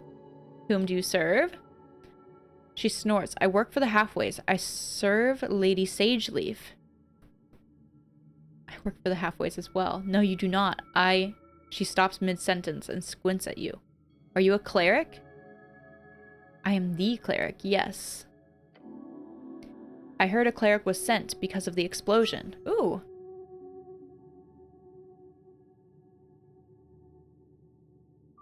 Why are you down here? The dragon is waiting. I'm sorry, I just sort of ended up here. I don't follow orders, even if it's from a dragon. I'm not sure where to go. I'm quite lost. She shakes her head and sighs. Head up the stairs. The apple tunnel is usually locked, so you will have to leave the Lich House by going all the way up. Apple tunnel. Silence. You head up the stairs, okay? After that, you head south. Go across the grass. There should be a goblin standing guard. Listen to her. Right at the garden entrance, talk to him. Are you able to follow these instructions? Treat her with respect. She's clearly a powerful woman. Yes, ma'am. Then go. Her roar causes you to stir. Are you sure you can't let me pass? Okay, bye. Dang it. Okay, that was the tunnel. That seemed dangerous.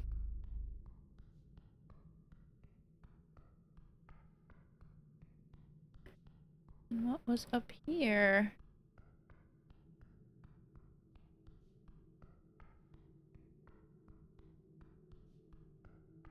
Holy cow, this just feels like a big maze.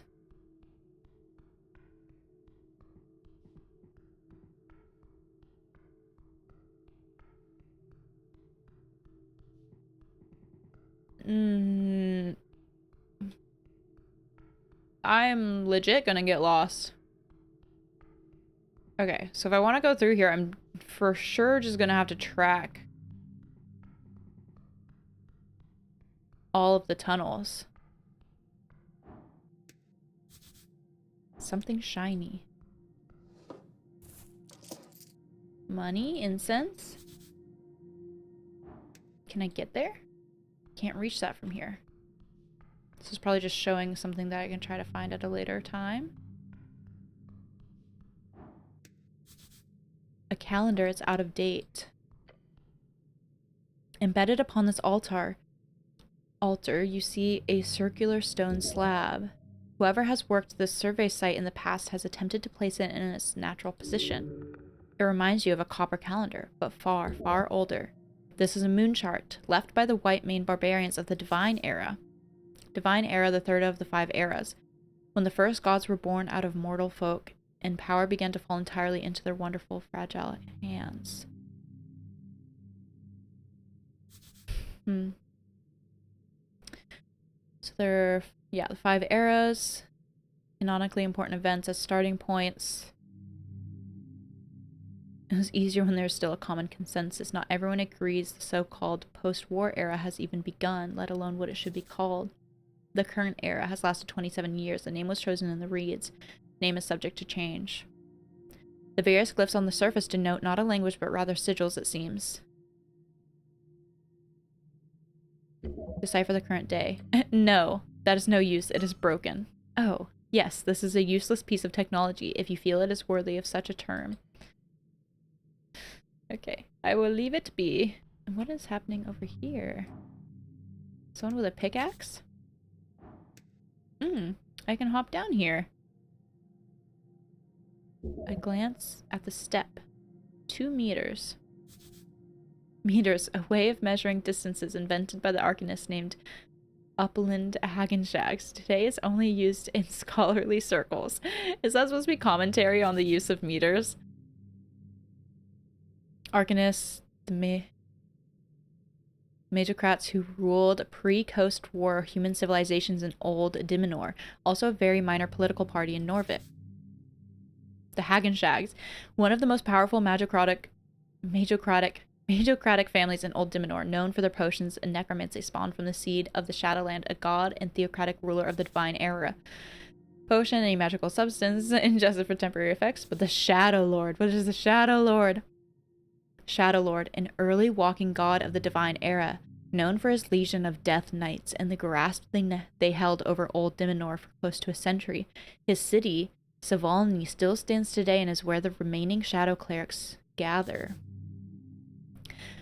Savalny, the third biggest free city in Reeds, known for the divine roots, naval expertise, and vineyards, one of the few cities that retained a religious base during the Arcane Era. What kind of man? No, what kind of hero cannot step down a slightly uneven stone slab?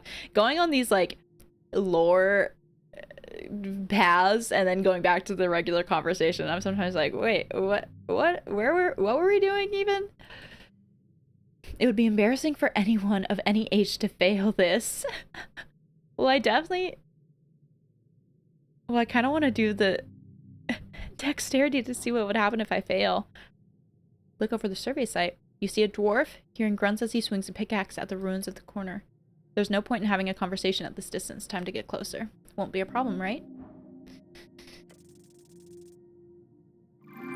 Let's go! Natural 20, taking a confident step onto the stone, you begin your descent. You close your eyes as you do so, in order to fully immerse yourself in the experience of changing your elevation.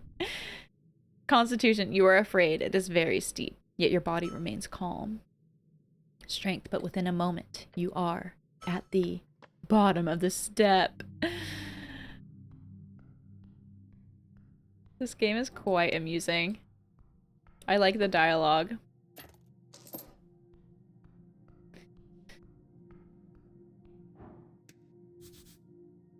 I can't get up here.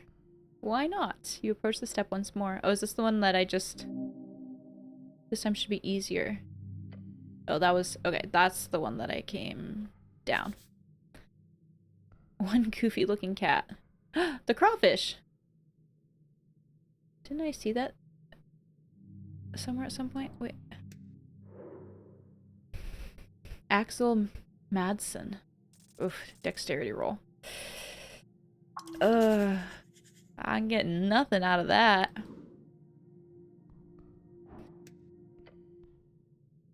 Beside the buried statue, you see someone up on a ledge. There are grunts echoing down the chamber, along with the sound of iron against stone. A dwarf, down here. Could be a trap. Hello up there. Eh? Oh, look at his eye. The dwarf's smoldering eyes widen as he sees you. Look, Romulus. We've got an official visiting.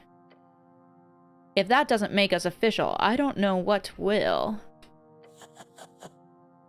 Romulus, rust monster. Tame.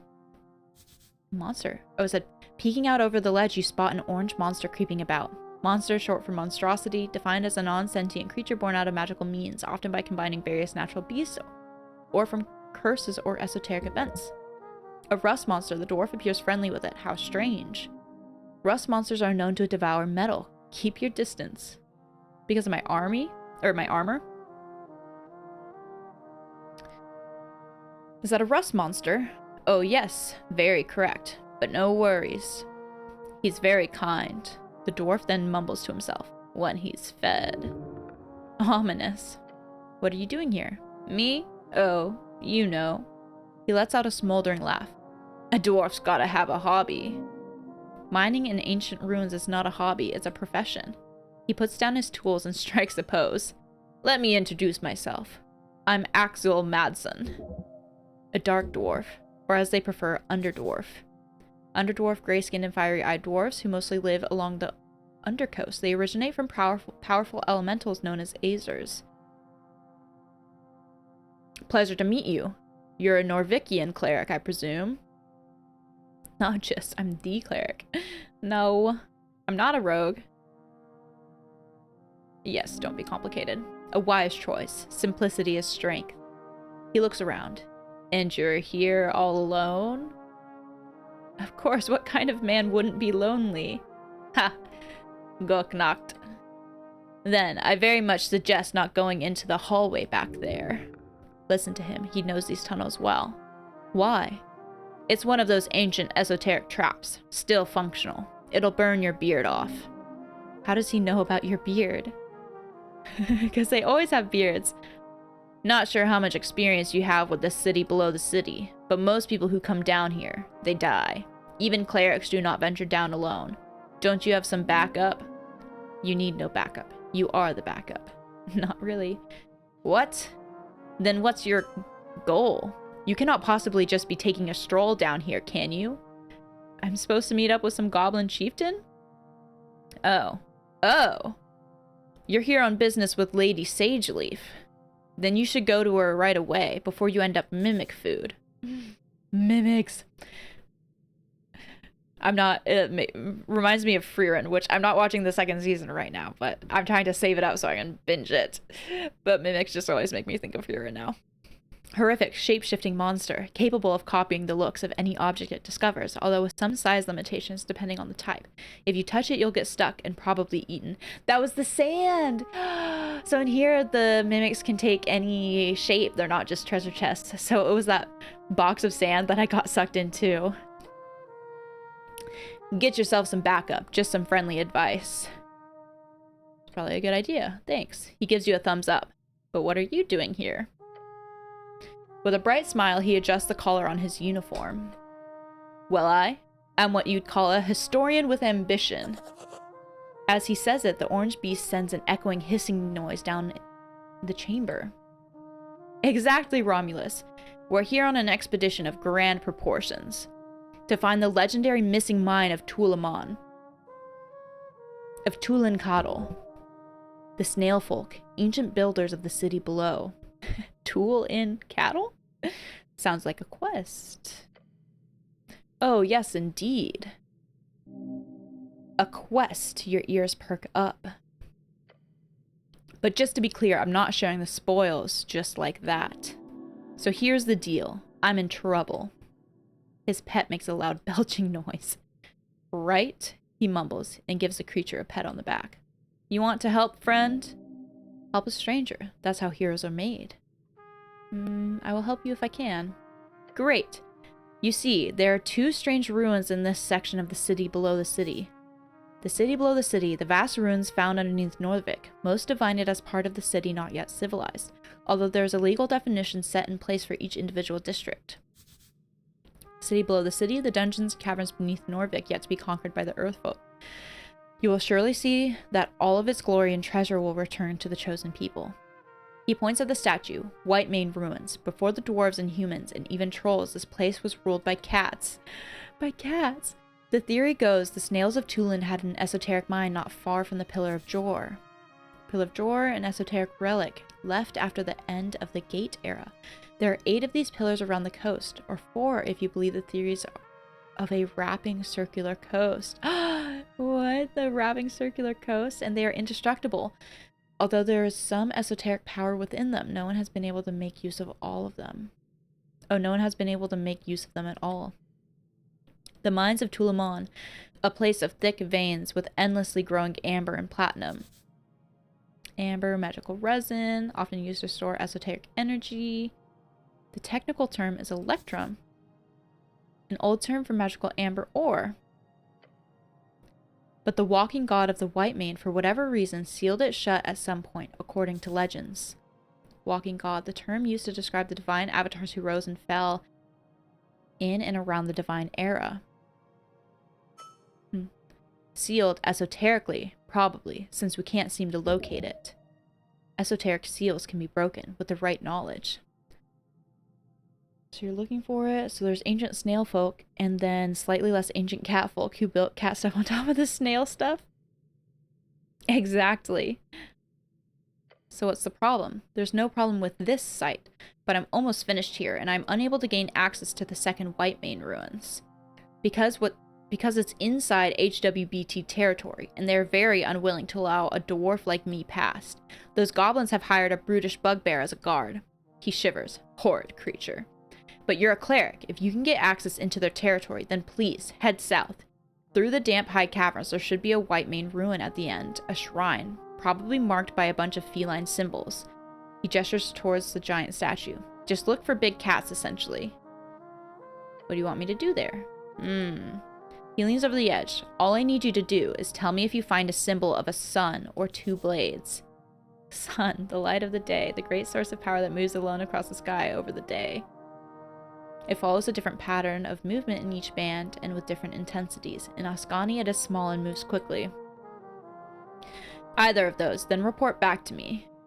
A sun or two blades. And if you're able, and if you have time, he sighs, a deep, frustrated sigh. Wish I could do it myself. Darn those goblins. Sun or two blades. Got it. If I find the shrine, I'll investigate. Great, and good luck. He gives you a thumbs up. Okay, what do you know about the tea shop? He crosses his arms and gives you a long nod. It's a type of cafe, you know. They serve tea and other drinkables. Sometimes they even have pastries. I love cardamom treats. I also love cardamom treats. Oh, my friend, you are truly of good taste. A man of culture, this dwarf. No, the tea shop. He clicks his tongue. Is there some special tea shop I should be aware of? How long have you been down here? About a week by now. Takes time to set up a secure perimeter. So you don't know about the tea shop that exploded. Exploded? I thought the election was bad enough as it is. Now they've got exploding tea shops. Norvik is in trouble indeed. Oh well, he mutters with a shrug. Can't help you there, friend. Okay, I'll leave with that.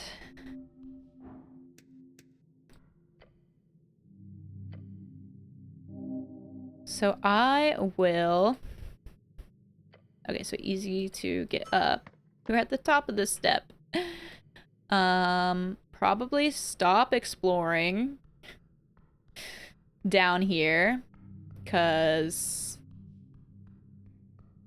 it really seems like stuff I'm supposed to do a little bit later on. Hi, ZP! Happy weekend. I hope you had a good Friday.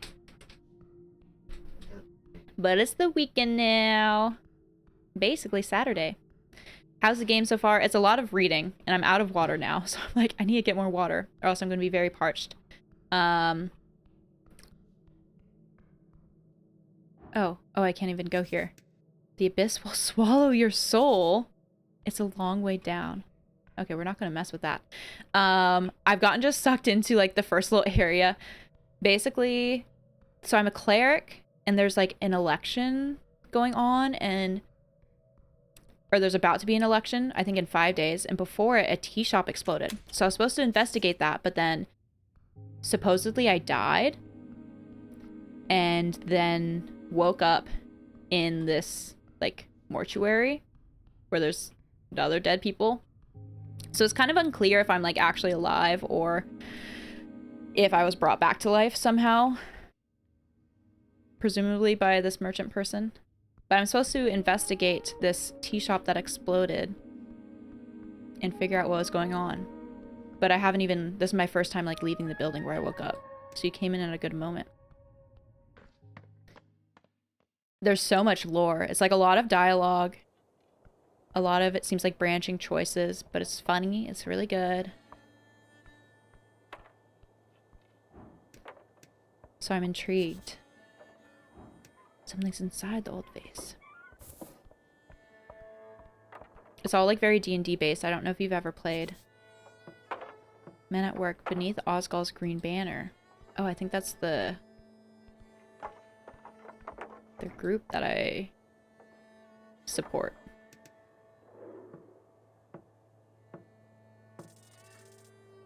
Come on. +0. Okay. Decent. He stands by his ideals with gut and little else. A push will earn his respect. That is his way. Okay. Around the amphitheater scene, you see a number of dwarves hard at work. They're constructing a banner of some kind, carrying a bright green flag. The banner of Asgol, the Fool. One of the dwarves stands to face you with a furrowed brow. He appears to be in a staring contest with the orc on the other side of the theater. What? Oi, Mr. Cityman, he calls out as you approach. We've made it clear already. We're not moving. Not one bit. You've never played. Is there combat or is it more of a choice-based thing? It's all like turn-based and choice-based. There was one little combat scene, I guess, as a tutorial thing I did, but it was still kind of mostly like in dialogue, so it gave me like a choice of a couple things I could do. And then it's, yeah, kind of around dice rolls, so it's a bit chance-based. So I'm not sure if there's going to be more extensive combat later, but definitely not real-time, turn-based. I do have spells, so there's some like layer of spells, but yeah, I'm not really sure. It's definitely going to be very story driven and story focused, and I'm not sure what potential future combat will look like. Okay, he shoots you with a shit-eating grin. This dwarf gets extreme pleasure from telling you to fuck off like this. So, this choice keeps popping up of being like, I'm the cleric. Let's try and say it. That's no way to greet the cleric of Norvik. Oh, is that so? Guessing I'm supposed to grovel. That'd be nice, thanks. No need, I'm leaving. Thought so, you best be on your way. You lean a little further into being a cleric. Gained 10 XP for choosing this class 2 times. Oh, can I change what my class is if I'm like not choosing it all the time? Nothing illegal going on here. Nothing at all. He's only saying that because he's had to defend himself quite a lot lately. Wait, that must mean he's doing something highly illegal. Stop him. I don't care, I'm on a higher mission. A mission? He looks intrigued. It's confidential. Oh, then in that case I won't tell anyone. Swear on it. And we're not doing anything against the law here, just to be clear. They're both guilty and innocent, just like you. Simi and the boys, one of the older dwarves spits on the ground next to him. You even know who you're talking to, child? This here is Alphaz of the Bon Emvers, a foreman in the Osgulist movement of Norvik. The workers who built the city want to rule it. Seems only just. Their vision is of a fair and even society where those who live underneath rise up to show their worth. After all, why can't we share? He's done more good than all of you Earthguard combined. A true speaker for Asgol. Damn, that's a lot of good. You're a celebrity? Simi exaggerates. He gives the older dwarf the stink eye. I'm also not in any way proud of my heritage. Nobility is just a poisonous hierarchy. Typical talking points. He grins. Just wanted to make that clear.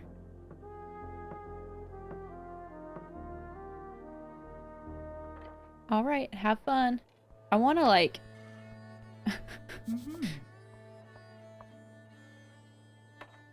I need to not get too sucked into talking to everyone. Although this game seems to be like about talking to everyone. But I do want to see who else is out there. But ZP, how was your week?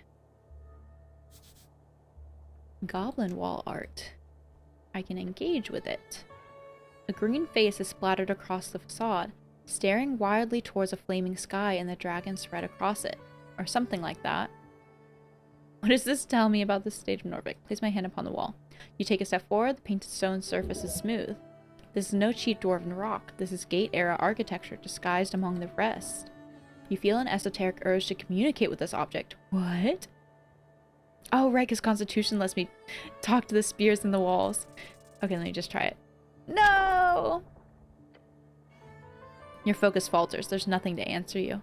But something is there, beyond the silent hard stone. Try again tomorrow, perhaps. Okay.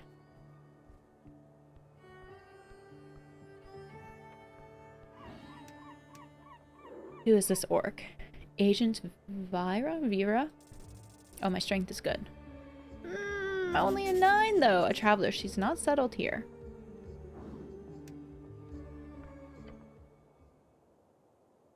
On the edge of the ruinous amphitheater, you see an orc sitting on one of the many loosened stone blocks. It looks like she's waiting for something, or someone. She hides it well, but the orc is stressed. Perhaps it has to do with the dwarves. Exuding an air of authority around her, the large woman gives you a wry smile. Her tusks are gleaming. You spot the merchant's mark on her jacket sleeve, a heart with the initials of the Norvikian Free Strider Regiment. What's this? Not often we get Earthguard around here. She presents her palm to you. Vera is my name. I'm second in command guild agent of Tolstad. Nice to meet you. Yes, the handsome orc lady wants you to say a name. It was decent finally running outside without cleats. Oh, nice. The roads are clearing up slowly. Yeah, I did enjoy my vacation. Thanks for asking. It was very nice to be in some warm weather. I feel like it was rejuvenating to, yeah, also hopefully kind of see out to the end of winter and the start of spring, as I'm sure, like you said, you can relate to with being able to run outside. Make sure she knows you are a cleric. The showing of the palm is a casual cultural greeting and reads. Take her hand, she would love that. But that's a failure. No, don't grab her hand.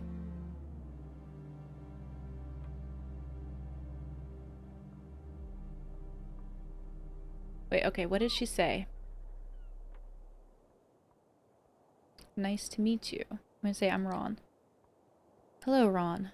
She shoots you another smile, waiting patiently for you to say anything. I'm here on important business. Business, you say? She leans in and squints at you. Fascinating. Perhaps I can be of service. Earthguard? For your business? Tell me what you know about the tea shop. The tea shop that blew up, she says dramatically. Sounds like a magazine tale.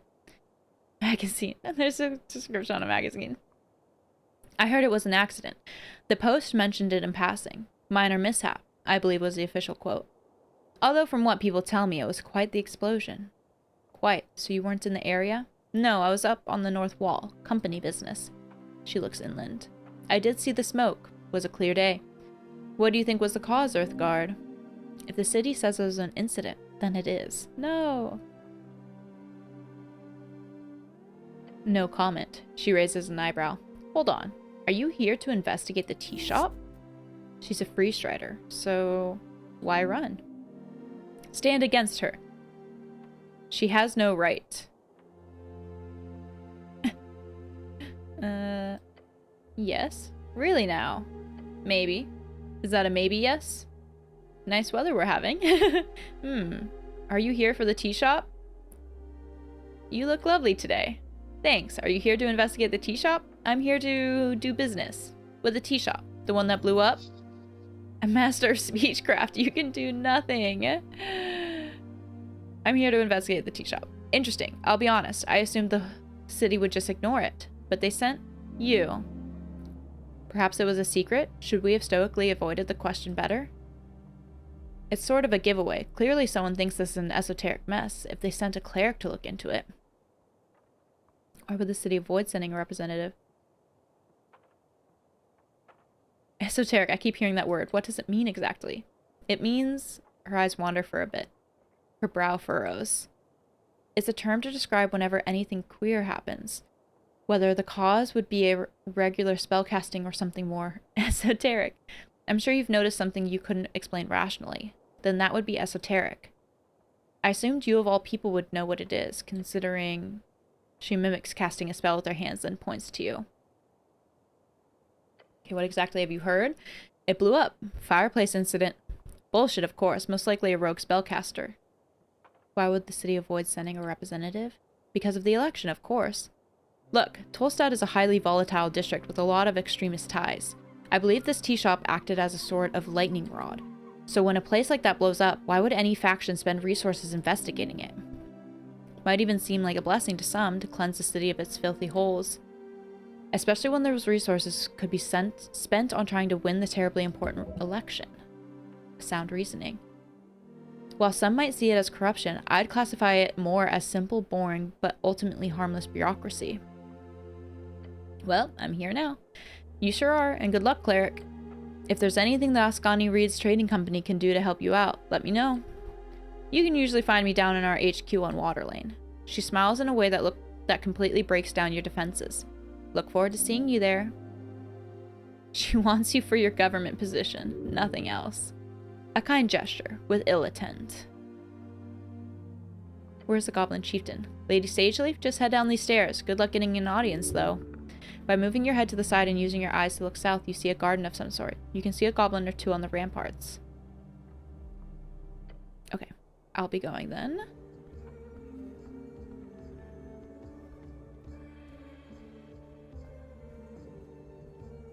There's so many creatures to talk to.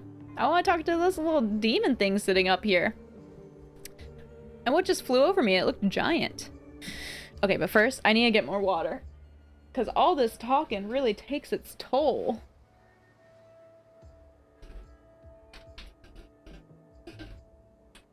So I will be back in just 1 second.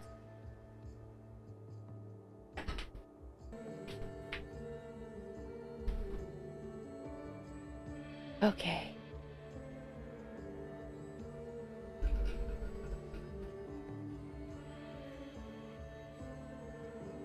And I'm thinking, like I said, I haven't played Disco Elysium, but I feel like probably I'm guessing most of the influence of that is that I'm pretty sure I've seen Disco Elysium is like also similar in that there's just a lot of people to talk to and a lot of dialogue.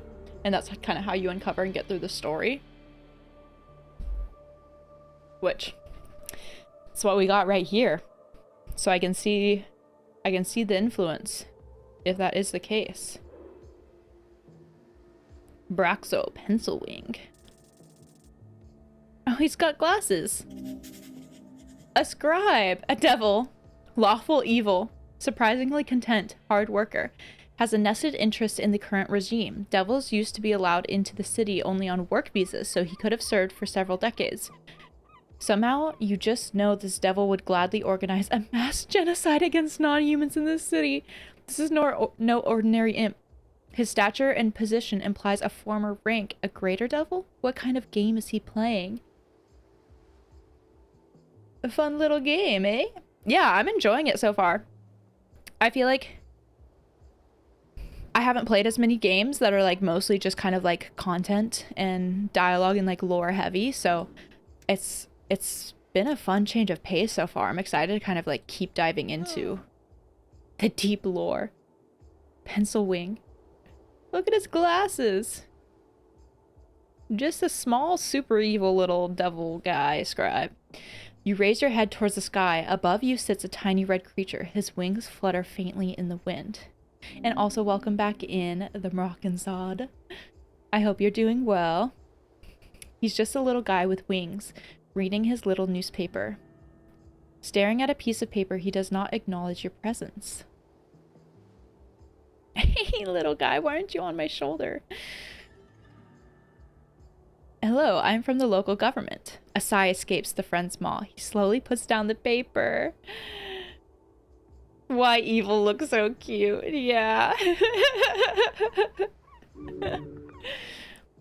The paper is actually a torn out page from a magazine. I've paid my taxes. You can move on. This devil has cheated on his taxes since the day he arrived in this city. Devil, lawful evil fiend. They are lawyers, soul traders, and they are lawyers. Lawful evil. And either the most efficient type of leaders or the worst type of middle managers. Their numbers are dwindling as of late, but in the Blood City Bay, they still rule supreme. The Blood City Bay, the most populated city around the coast. Most populated city, built upon the corpse of Gorgorian the Great and Terrible. A sprawling mess of wooden walkways and buildings carved out of the calcified remains. Once famous for its fleet of airships deployed during the Coast War. Known as the origin of the Industrial Revolution, and while New Thazin has overtaken it as the leader in manufacturing, it still stands as one of the most industrious city-states. Gregorian, a devil second in line to rule the deepest layer of hell. Legends say he was presented with a deal: conquer one measly pocket dimensions, and in exchange he would be granted the throne. A millennia of fighting orcs, elves, several walking gods. Later, his corpse is now used as the foundation of Blood City Bay. Wild. Oops. Dang, okay. The one day you vlogged to Epic in the Christmas week was the day Disco Elysium went free. Then when you open Steam, there's a 20% discount for... Wait, it was free one day?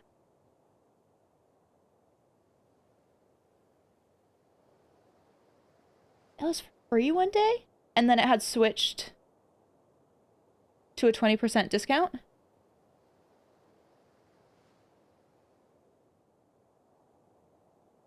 Or were you saying something else? Oh. What a poor little emoji bird. Thankfully, my partner bought Disco Elysium a while back, so we just do family sharing, and I get to play it at some point. But again, I haven't yet. Okay. Wow, but this is what... See, there's like just so much lore in this. Blood City Bay built on the corpse of Gregorian the Great and Terrible. I don't imagine that I'll be able to go to many of these places, but I wonder if this game was almost setting up a series to be able to happen within the same world. So I forget what we were even saying. I've paid my taxes. You can move on. Okay, that's the last thing that was said. I'd agree with that opinion if my pouch weren't so devoid of coin. No, I'm a cleric. I can't be evil. I mean, I definitely can be, but Not from the tithe house. You're not? The fiend says and glares at you. Wait, he says, leaning in to get a good look at you. Earthguard? A cleric? How's you doing here? Divine mission, the usual. Very well, I won't get in your way. I, for one, am very happy for your presence. This place has gone downhill since the city set the goblins and free striders run amok. Let the goblins. We need some damn order in this place. Wise words. So if you need any legal advice, just let me know. He gives you a tiny, sharp smirk. You should be aware of the fact that this is literally a devil.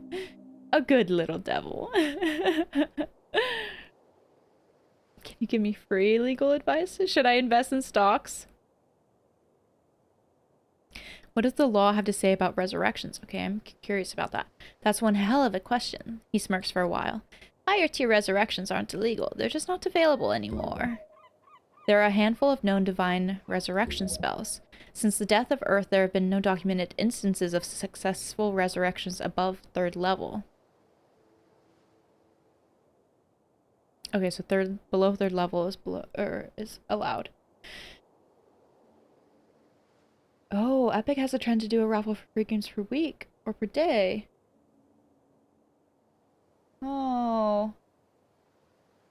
And you missed the free deal, and then all of a sudden it had it on a 20% discount. Dang, that's so unfortunate. I'm sorry. I didn't know that about Epic, though. That's kind of cool.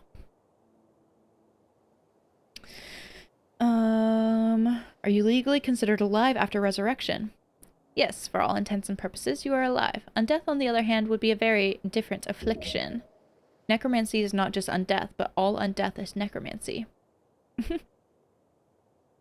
Only an animated corpse without a soul would be considered a legal undeath type necromancy. Exactly.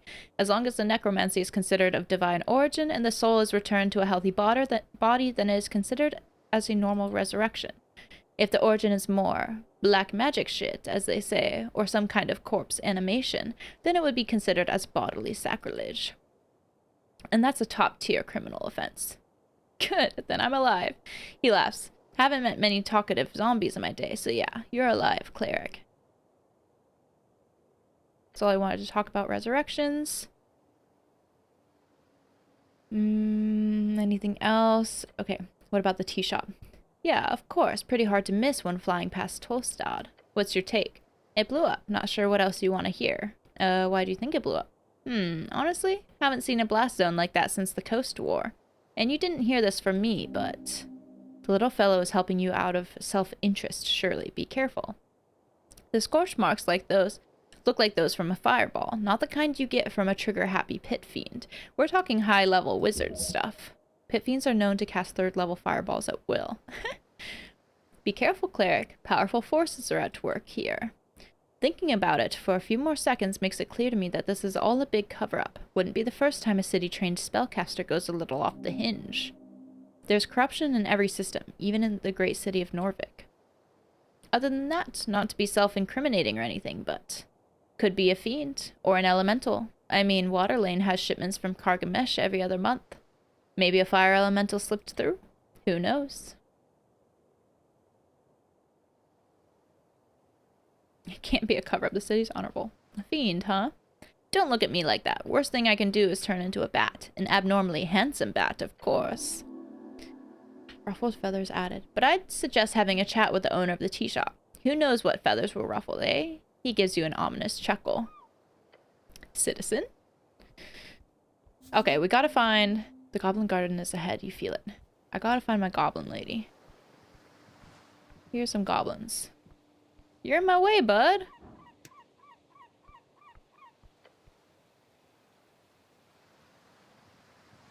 You find a goblin standing at the tip of Tolstad.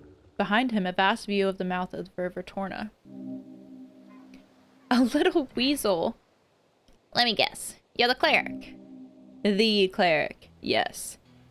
Yes, I'm the cleric. That's me. None of your business. I think it might be entirely my business. If you're the cleric we're waiting for. Okay, I am the cleric. That's me. He nods, looking tired and annoyed.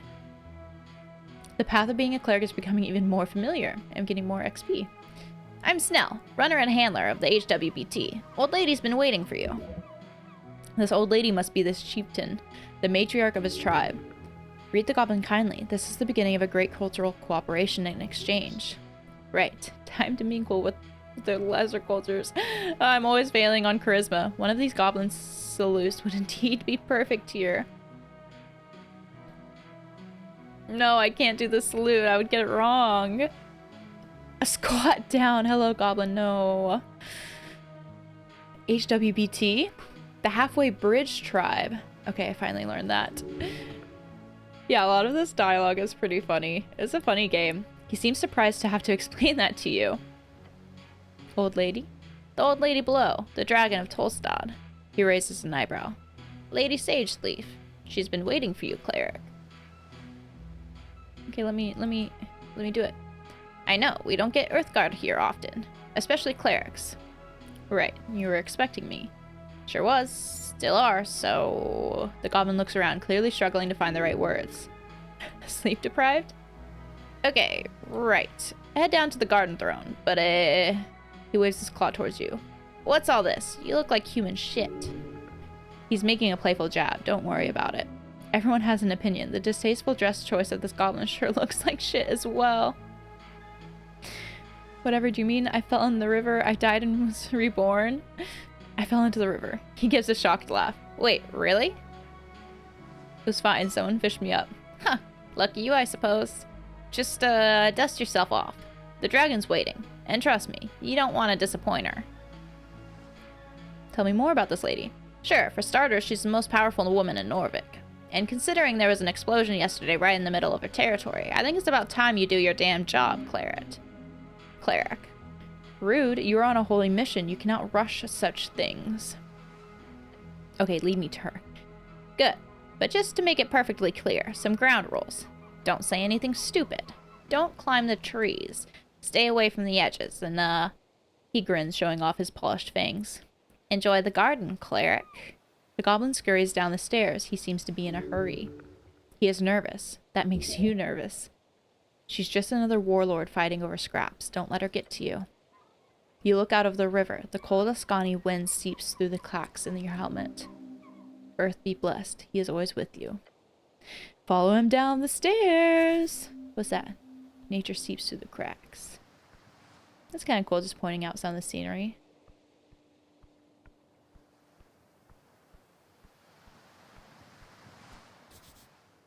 These railings follow the Safety Council standards of 22.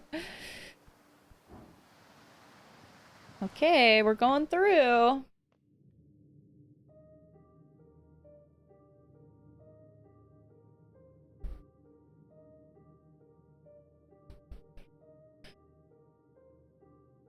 Floating lights. Ledges.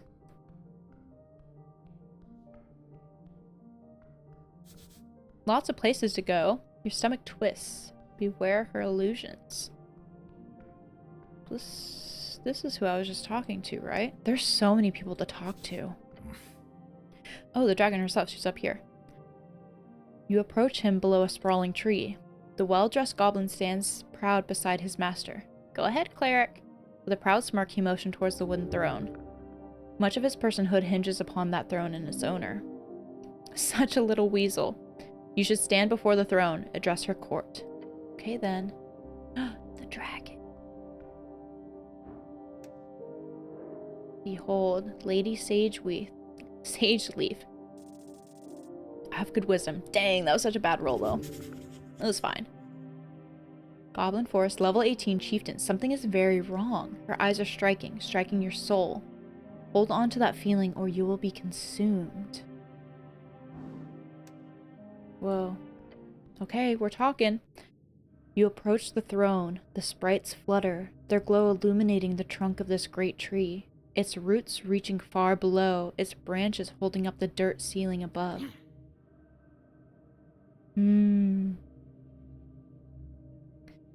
Lady Sageleaf. On the throne sits a tiny goblin, her smirk as bright as it is threatening. Oh, hey, Punch Cactus. You were just hearing about this on a podcast. Yeah, I feel like the publishing company has been doing a really good job marketing it, so, and it's been getting really good reviews on Steam, so I'm trying it. I was like, I need a new game to try. Why not try this? I haven't played Disco Elysium, so might as well just try the new one out that is inspired by it. Well, how's your week? How you doing? We also, like, just got started, so I'm not that deep into it. On the throne sits a tiny goblin, her smirk as bright as it is threatening. Her eyes follow you with an intensity. Reminds you of a certain pale man. Oh, the merchant we just saw? So this is the dragon. Yes, I can see it. Her glare is magnificent. Goblin Lady Poison Ivy vibes. Yes, for sure. She's supposedly very powerful, too. Cleric of Norvik, of earth and river. Her shrill voice. Ooh, shrill voice. Cleric of Norvik. That would be maybe too shrill. Echoes out throughout the chamber. She's talking to you. You're the cleric. I was assured by your masters. The top brass of the palace itself. Her words are tainted with disdain. Her voice causes you to shiver. They told me a cleric of the highest standing would arrive within the hour. So tell me, human. You should run. No, wait, you can't. But you should. Why am I sitting here, waiting? An immense power or presence. You have no power here. Oh no, she's very powerful. You don't have to keep selling it. Every word you say here could have a profound impact on the rest of this quest of yours. Whoa. Why am I sitting here waiting? It's only been a day. No, my masters are idiots, but I'm here now. Don't worry. My apologies, lady. I had an accident. She wouldn't want to hear that. Yeah, blame it on the masters. Yes, I think I picked the right thing. Her frown quickly turns into a grin. Since we're on the same page, then. Her expression. She's appeased for now. Hers is a frightful presence. Some powerful creatures have auras that cause fear to those near. To fail, aura. To fail means succumbing to the mindless terror, along with other annoying effects. You need to stand. Do not let her impact your stature. A constitution save. I've appeased her somewhat. I feel like I'm not going to get this well. Oh, I did it. Nice. You brace your entire being as you meet her glare. With trembling innards, you resist. With trembling innards. That's an interesting picture. Such an incredible aura emanating from this creature. It must be esoteric in nature. She lifts her chin. You stand. Good. She's not impressed, just happy you did not completely lose your mind. The dragon leans on her armchair, letting out an exhausted groan. It is vexing to watch my streets descend so far. Are you even aware, cleric? A local business caught up in an inferno. In the middle of the day, right on Pillar Road. My road. The way she says that causes you to tremble. And yet Magistrate Darrow, she spits out the name like it's a curse word. He alone believes the Halfway Bridge tribe does not have jurisdiction over this particular location. She appears to have been stewing over this annoyance for some time. Her anger is pure and intense. She's trying to reel it in. Let's look back at the magistrate. Magistrate, the highest government position beyond the local patriarch. Chosen to rule a district in Norfolk for 10 to 12 years, depending on their bloodline. Dang.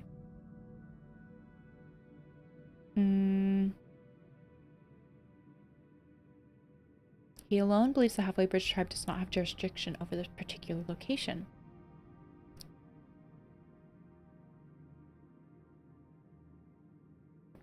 Where is your usual jurisdiction? She leans back and picks something from between her fangs. I have an official recognition of law on Lower Tolstad. The definition of that has always been vague. Some see it as anything below ground, some as below water level. Why does Darrow say that? Because he is a fool born out of nepotism and alcohol. Horrific slander. Okay, and where exactly is the tea shop located? She glares at you.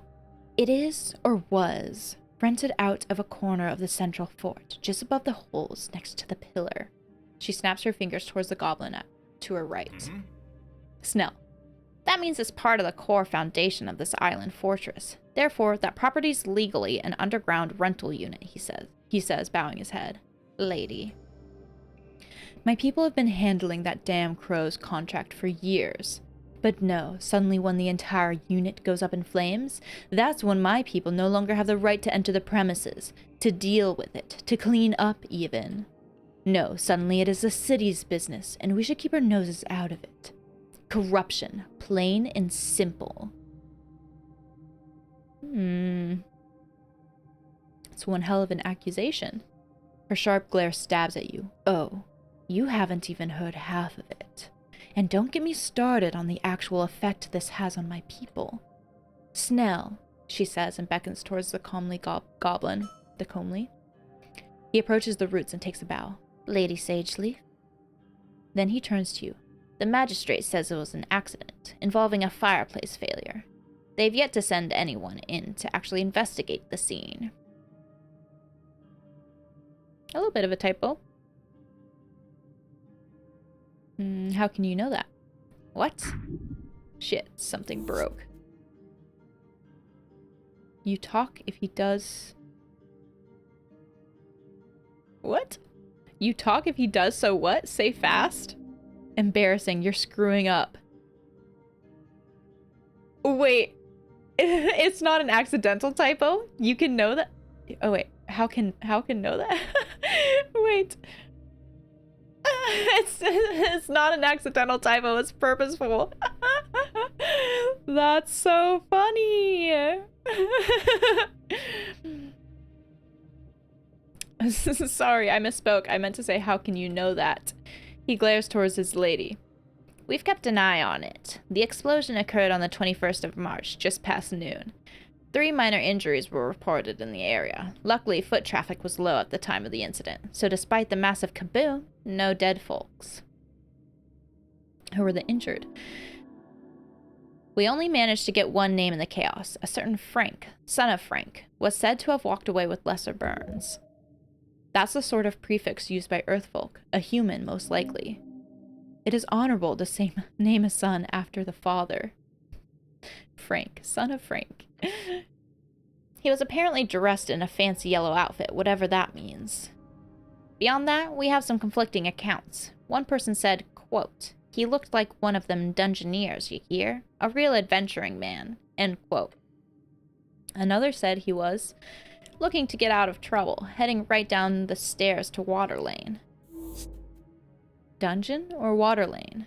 Both sound like trouble.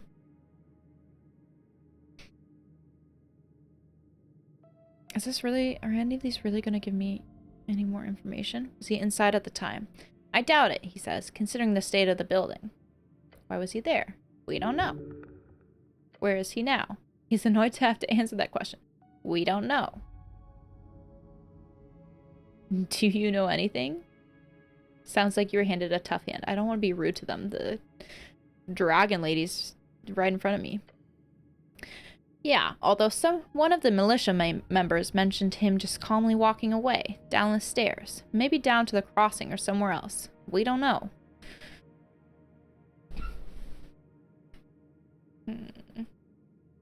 Frank, son of Frank? Yeah. Really? Yeah. Okay, I'll move on now. Snell gives a nervous look to his master before answering you. We have theories, but we need proof. The lady raises her claw. The unveiling has begun, cleric. Secrets in the ashes. Corruption. Madness. She claws at her wooden throne. Politics. Rambling of fools. Bureaucracy wears her down. Lady Sageleaf. This is clearly the work of a rogue spellcaster, someone who cannot go unpunished. Justice, yes. A spell would indeed be the only logical answer for such destruction. Can't he deal with it? Pointed Snell. I will bring justice to Norvik. I certainly hope so. The lady clears her throat. She demands respect. She gets it. I formally declare a joint venture. The Halfway Bridge tribe and the Earth Guard city clerics shall investigate the tea shop on Pillar Road and bring justice to those who seek to harm the peace. No creature, foul or fair, shall escape my rage. The words seep out from her maw, burning the air. Every goblin in the chamber looks upon her in awe. She is theirs to serve. The dragon has spoken. So this is about revenge? Justice? Revenge? What's the difference? You know? I will nod solemnly. She grins. The goblin enjoys the power she wields over you. Snell, she says, waving towards him. Yes, Lady Sageleaf, he says, bowing his head. You're the handler of this case. You've worked on it since the explosion. You know more than anyone.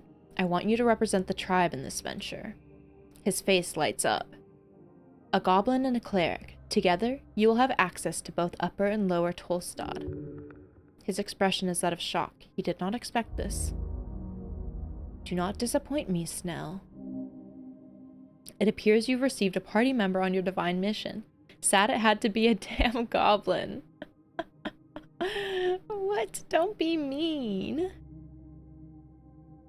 I've always wanted a goblin of my own. Gosh dang it. A new member to the party. I'm excited. He ignores you. Punch Cactus, I see you found it. Which there's so much talking in this game. I need to be hydrating. I've been trying to. So thank you for helping make sure my throat stays hydrated for all of these words. I was waiting. I was excited for you to find that. I had that not too long ago. The goblin takes a deep bow. Yes, Lady Sageleaf. Your will be done. Evil forces at work will be vanquished. Huzzah. I'll say, at your service, Lady Sageleaf. She grins. Yes, you are. Snell takes a step forward. First priority is a tea shop. We need to gain access. And so what you do? It's an important job. An important job. Your new goblin companion gives you a quick wave. Let's go, cleric. Snell has joined as a companion. You can speak with him if you need help finding your way across Tolstad. The lady's keeping information from you. You should investigate the tea shop thoroughly. We should also look for that witness.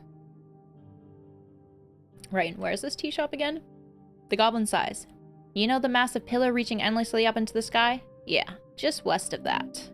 The pillar is the centerpiece of Norvik, a glorious esoteric monument, one Earth gladly kept in his new city post-reconquest. The pillar. Cool. Got it. I'll say, I like you already, Snell. Yeah. Mutual, for sure. We should also look for that witness. Yeah. Our Frank. Dressed in yellow. He winces. Either over on Waterlane or down in the city below. Now I'm wondering, was the dwarf I saw... Was that a dwarf down below in yellow? But that wouldn't... No, it's the witness is a human.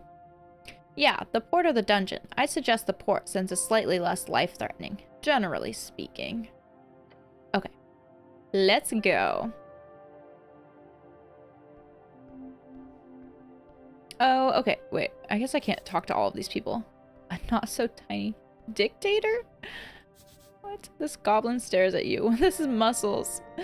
This is funny. Okay, so I can't talk to everyone, but it does have fun little things to say about a lot of the creatures. I guess not that one. A tunnel to Central Tolstad.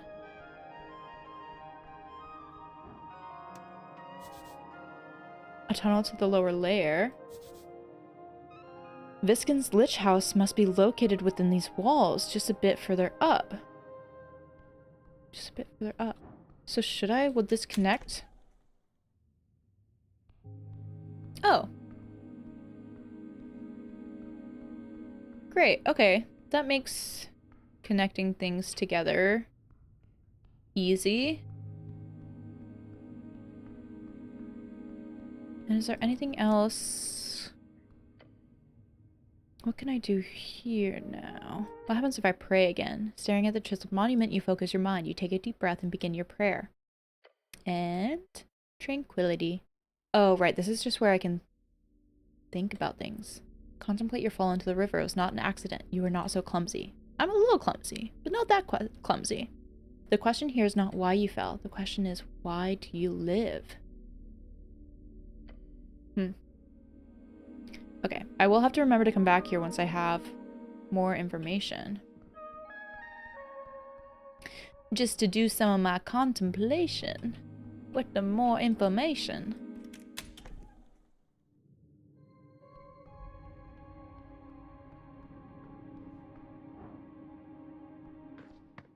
So many places to explore.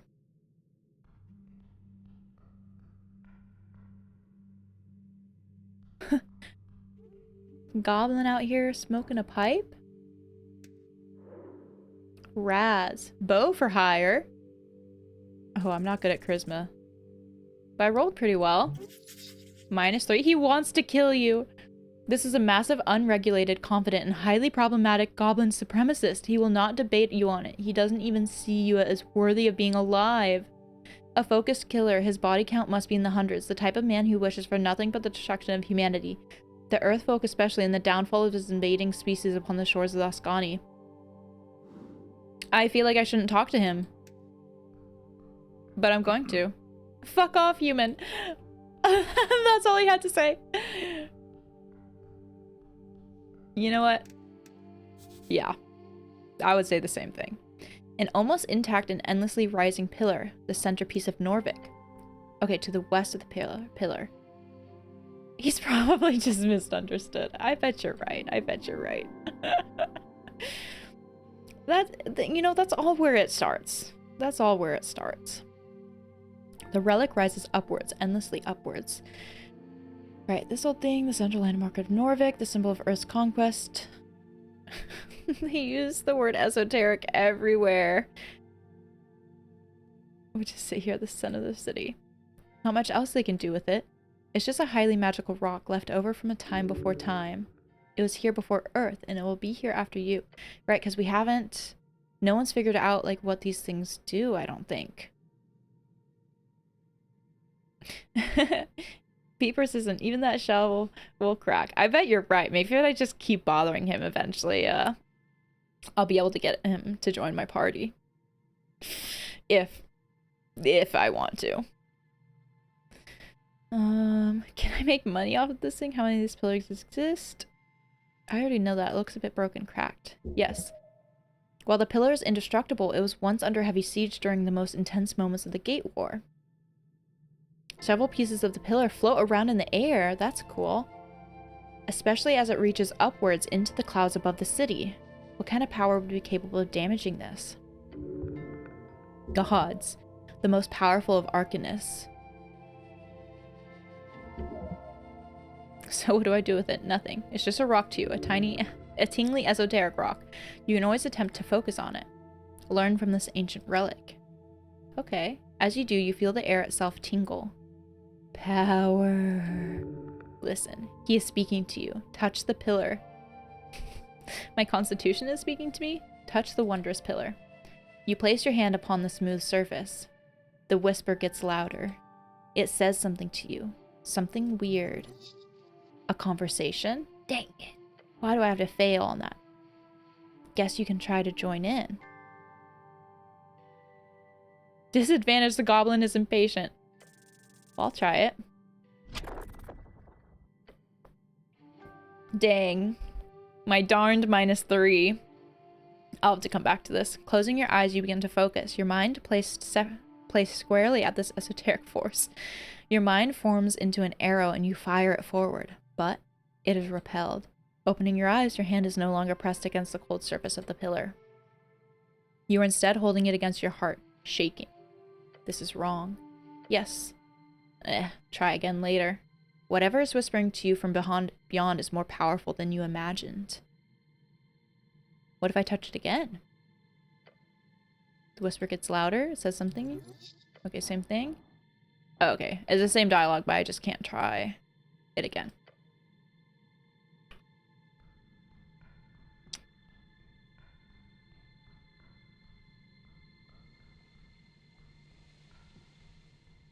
So many people out and about.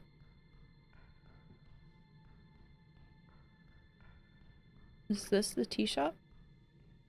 I can't talk to that goblin. Dormitory, out of commission. Okay, so I do have the map in the city. The route. So that was where she was. The dragon. The city below the city.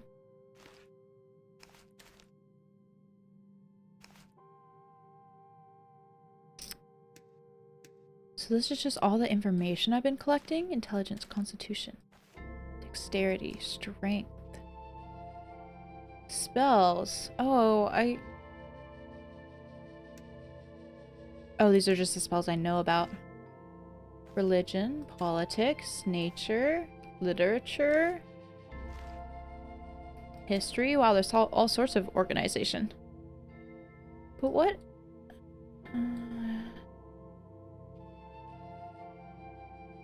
This is like kind of a map, but not really. Doesn't really feel that helpful. Whoa, look at all these strings. Oh, and I have... Oh, so there are times where I can kind of talk about what class I might be. So I guess every time in dialogue I mention like, oh, I'm the cleric or I'm a cleric. Or there have been chances for me to say I'm a rogue. Then it changes, I think, this bar, which maybe updates sort of the class that I fall into.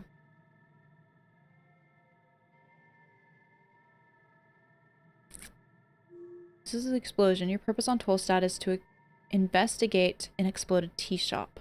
Locate this establishment to gain entry. The owner of the tea shop is unaccounted for. Locate this bird man and find out what he knows. Okay. Oh, and this is like my political, what I've chosen for my political affiliation. So that too can get updated. Very fascinating. I thought they said the tea shop was just to the west of the pillar. To me, those were some of the dwarves I saw. Alright, Goblin. Where is the place? Remind me, what are we doing again? This place is insane. I have some stuff to take care of by myself. What's your position in all of this? Where do I sleep tonight? I don't know, cleric. He gives you a defeated look. Can't the city pay for something? You're a cleric, for God's sake. Yeah, I'll skip sleeping for now. Can I sleep in the goblin garden? Maybe I can sleep with Viskin? I can just not sleep. That's fine, right? Can I sleep with you? Are you asking for permission? On the just not sleeping. Not sleeping with him. You'll get exhausted if you don't sleep, cleric. If you do not take a long rest 8 hours before dawn, you get 6 levels of exhaustion. Okay, so you do have to sleep. So you have to be monitoring the time on the days. I don't need sleep. I'm not afraid of death. Actually, I should really find a place to sleep. Can I sleep with you?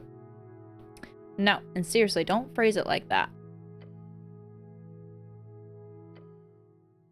Okay. Well, I guess the tea shop isn't going to be any of these doors that are still intact because it was exploded.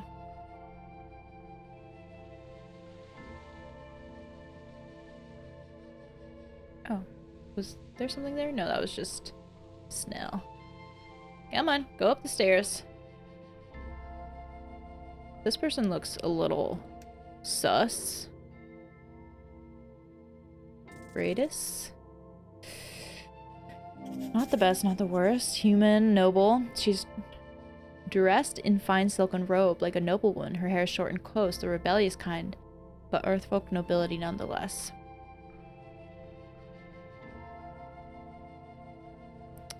I don't think that's the tea shop.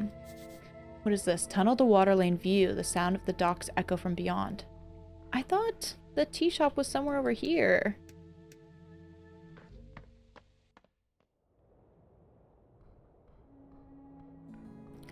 Water lane view. Reed and Mead.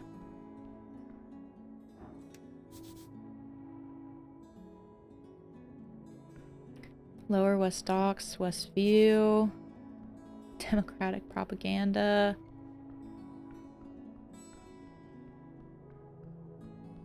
So there are a bunch of shops out here. Stairs down to the bustling docks.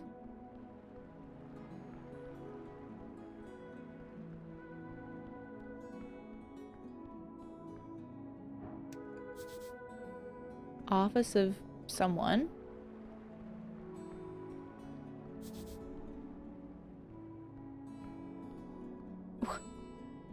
Wait, why were there just like little things popping out of this water? Some coins, wishes never granted. Ooh! Beware those fangs and the rest too. A griffin? Wait, what was this? Ascani Reed's Trading Company. With that signature Free Strider logo. Free trade. Top entrance to the Ascani Reed's Trading Company. So many places, so many creatures.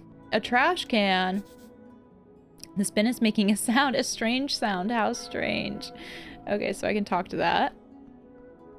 I'm gonna have to log off soon, so that's also why I'm not talking to anything right now. I'm just kind of, I want to see kind of what's, get a lay of the land. Another kobold?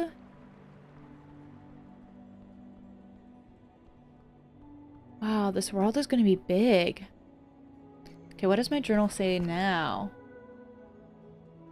Okay. So now we have the Goblin Garden. Okay, that's where I was, and there's some different entrances. We have the Pillar Crossing.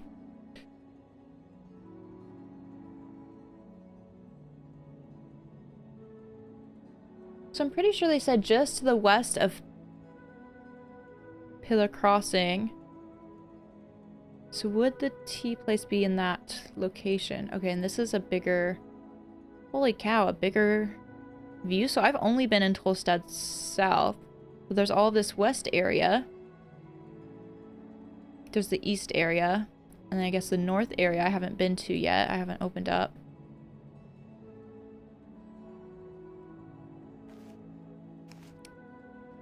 Hulk, Esoterics, Skills, City.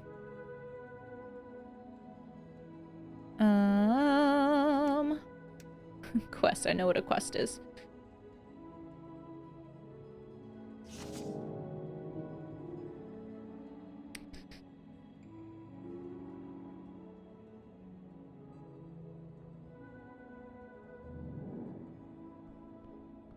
Okay, interesting. There's gonna be so many people to talk to.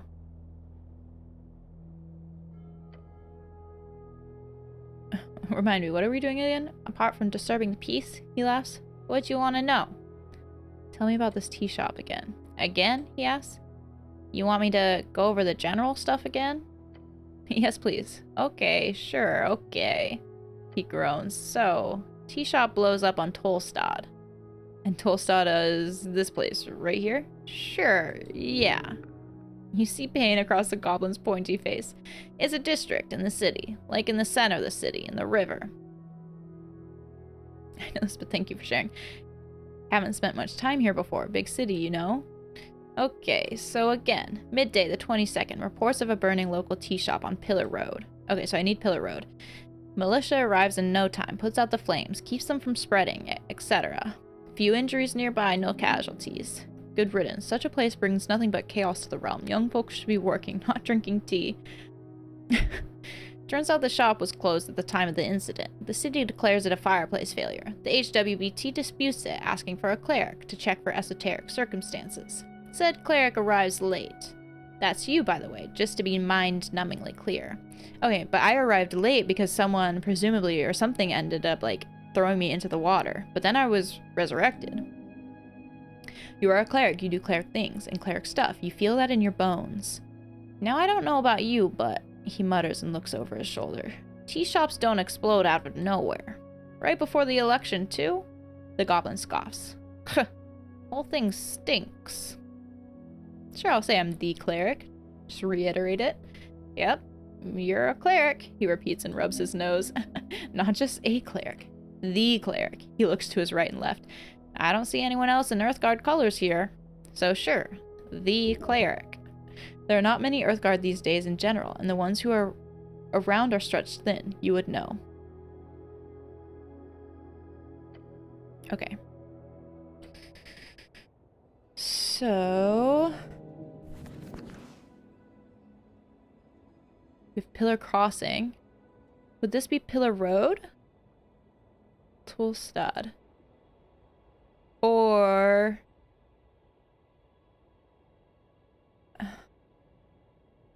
do I need to go... I guess that was the pillar, but maybe a level down? And perhaps I need to go up higher.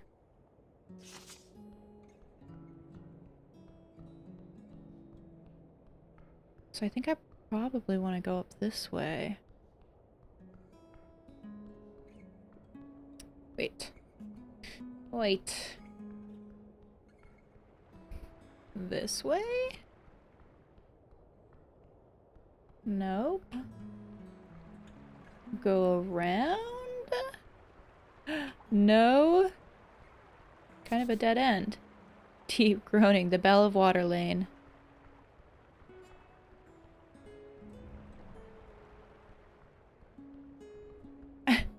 The little gnomes keep appearing in the fountain. I want to know if I can do something about them. What if I try to take the coins? Okay. They're not coming out with that. Maybe I have to throw a coin in at some point.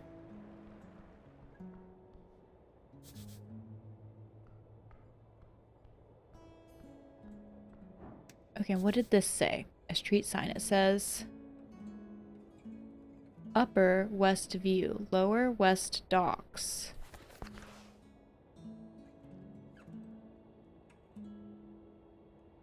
Water lane view.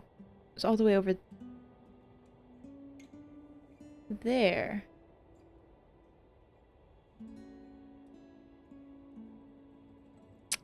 Okay, so that's where I am right now. Tolstad. I'd gone in through here. But I don't think the tea shop was here.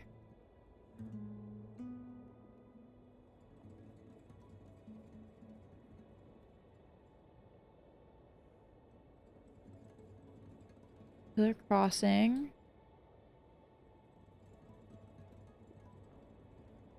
I feel like I need to get up a level more again. This goes down to Tolstad. I could just try that and see where that takes me. Let's do that. That feels like the wrong direction, but I do kind of want to see where it will go.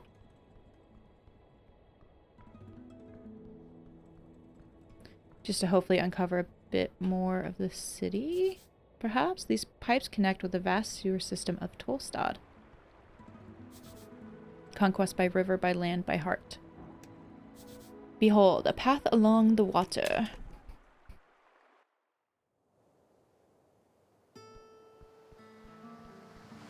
Oh! A blue lobster. A regular non-giant crab. Can I talk to it? You spot a crab on the rock. One of the greatest of the Ascani creatures. The Norvikian river crab. Official name, Tornian crawler. It does a little shimmy. Yes, cleric. That is a crab. I'm gonna pet it. You reach forth and the crab immediately snips onto your index finger. Huh? The crab pincers grip your finger hard. Hard. Your index will come off soon. Oh no! I lost 3 HP. Snell, call for help. I'm being assaulted. Okay, get out of the grip. No! A 3! Oh god! You bend and you pry, but the crab will not let go. Wait, I might die here. The blood is not flowing. Surely you will die. Oh, come on. I can do this. I can do this. 10. Okay. You use your free hand to pry the pincers off your fingers. When your index is released, you immediately feel the blood begin to flow once more. He was a good little fighter. A good crab. What do you know about the tea shop? It sniffs with its pincers once. What's that, Krabby? Johnny Longneck blew up the tea shop? Who's Johnny Longneck? Infamous pirate captain of the Arcane era. He had an airship capable of ransoming the safety of entire cities, called the Green Rock. Damn, guess we'll have to find him. Johnny Longneck, the pirate? The one and only. Also, I'm joking. Please do not take that seriously. We're not going into the Rhaesian ways to seek out Johnny Longneck's crash site. Spoil sport. Funny. I hear the endless turning of cogs inside. Does this only go to this windmill? Roller mill. Upper Tolstad. So now we're in Upper Tolstad. Okay, so we came out of this water lane. We walked up here. And now we're in the roller mill. So maybe it can spit me out somewhere else.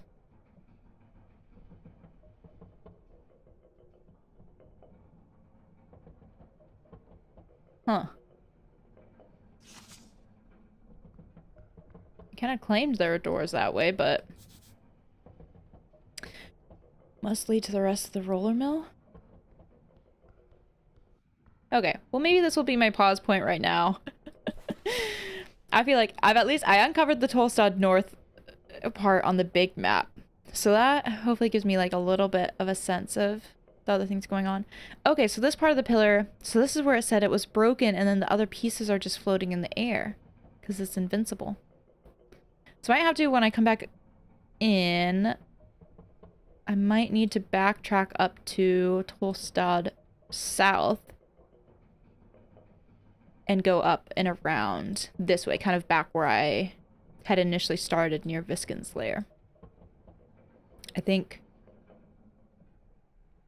that would probably be easier. Or I can always go in and explore in Well, there are these other toll slot entrances in Pillar Crossing, so I could check those out, see where those go, and then also the entrances in Goblin Garden. That could work too. So yeah, I think that'll be good for next time. But this, yeah, I like the game. It feels like there will be a lot to uncover, both kind of like side quest type stuff and then the main storyline. And it feels like there'll be a lot of people to talk to, a lot of things to see. So I'm excited. I think this game... Let me just make sure I'm saved. I did see it did an autosave. Okay, this overwrite thing looks interesting. Huh. Okay. Let's see. What did I see? I think I saw that this game was estimated to take... I mean, obviously depending on what all you're doing, like maybe 25 to 30 hours. But yeah, of course, potentially a little bit longer if you're doing more. And if you're, I'm sure, like reading every little bit of dialogue like I have been. So this could be like a good length of game. Maybe like a week and a half to finish, because yeah, I'm hoping. So Mondays will probably be like a 3 to 4 hour play, hopefully Tuesdays, and then Thursdays a 4 hour play. So I think that'll be a good chunk of like streams each week to get through some bigger games. And I'm excited to, yeah, play a game like this, because I haven't really played something like this. I haven't played Disco Elysium, so this is a different style for me. So I'm excited to like see how it plays out and like get through the whole thing and see how it feels. But I don't know if I will be streaming it all over the weekend. I think I'd like to try, since I was off this week. I'm only a level 1 cleric still, and it goes up to level 6. So yeah, I think this game is pretty big. I'd like to try to stream sometime this weekend, but it'll just depend on what else I'm getting up to. If I don't, then I will be back on Monday around like 11:30 PT or so. So if I don't see y'all this weekend, I'll see y'all then. And I made, yes, if you didn't hear at the start or see some of my updates, I did make a Discord server, so hopefully that I can provide more accurate updates and kind of indicate a little bit more when I'm thinking of going live, and just other things like hanging out, talking about what games I'm interested in playing, and hopefully getting some input from you all on what you might like to see and engage with. Yeah, so join the Discord. It's on my About page or on the links just on my profile. Would love to have you there, engaging, interacting, hanging out, lurking, whatever it might be. What else? Yeah, I updated my About page like last week and put some updates on today to show kind of more of the schedule I'd like to follow, and some other things, so check that out. And I think that's pretty much everything. Outside of that, thanks for hanging out. If you're hanging out, thanks for chatting. If you're chatting, thanks for lurking. If you're lurking, I hope everyone has a great weekend. I'll see you if I hop on. If not, have a good weekend. I'll see you on Monday. Yeah, with more Esoteric Ebb. So, cool. Enjoy the rest of your days, everyone, and I'll catch y'all next time. Bye!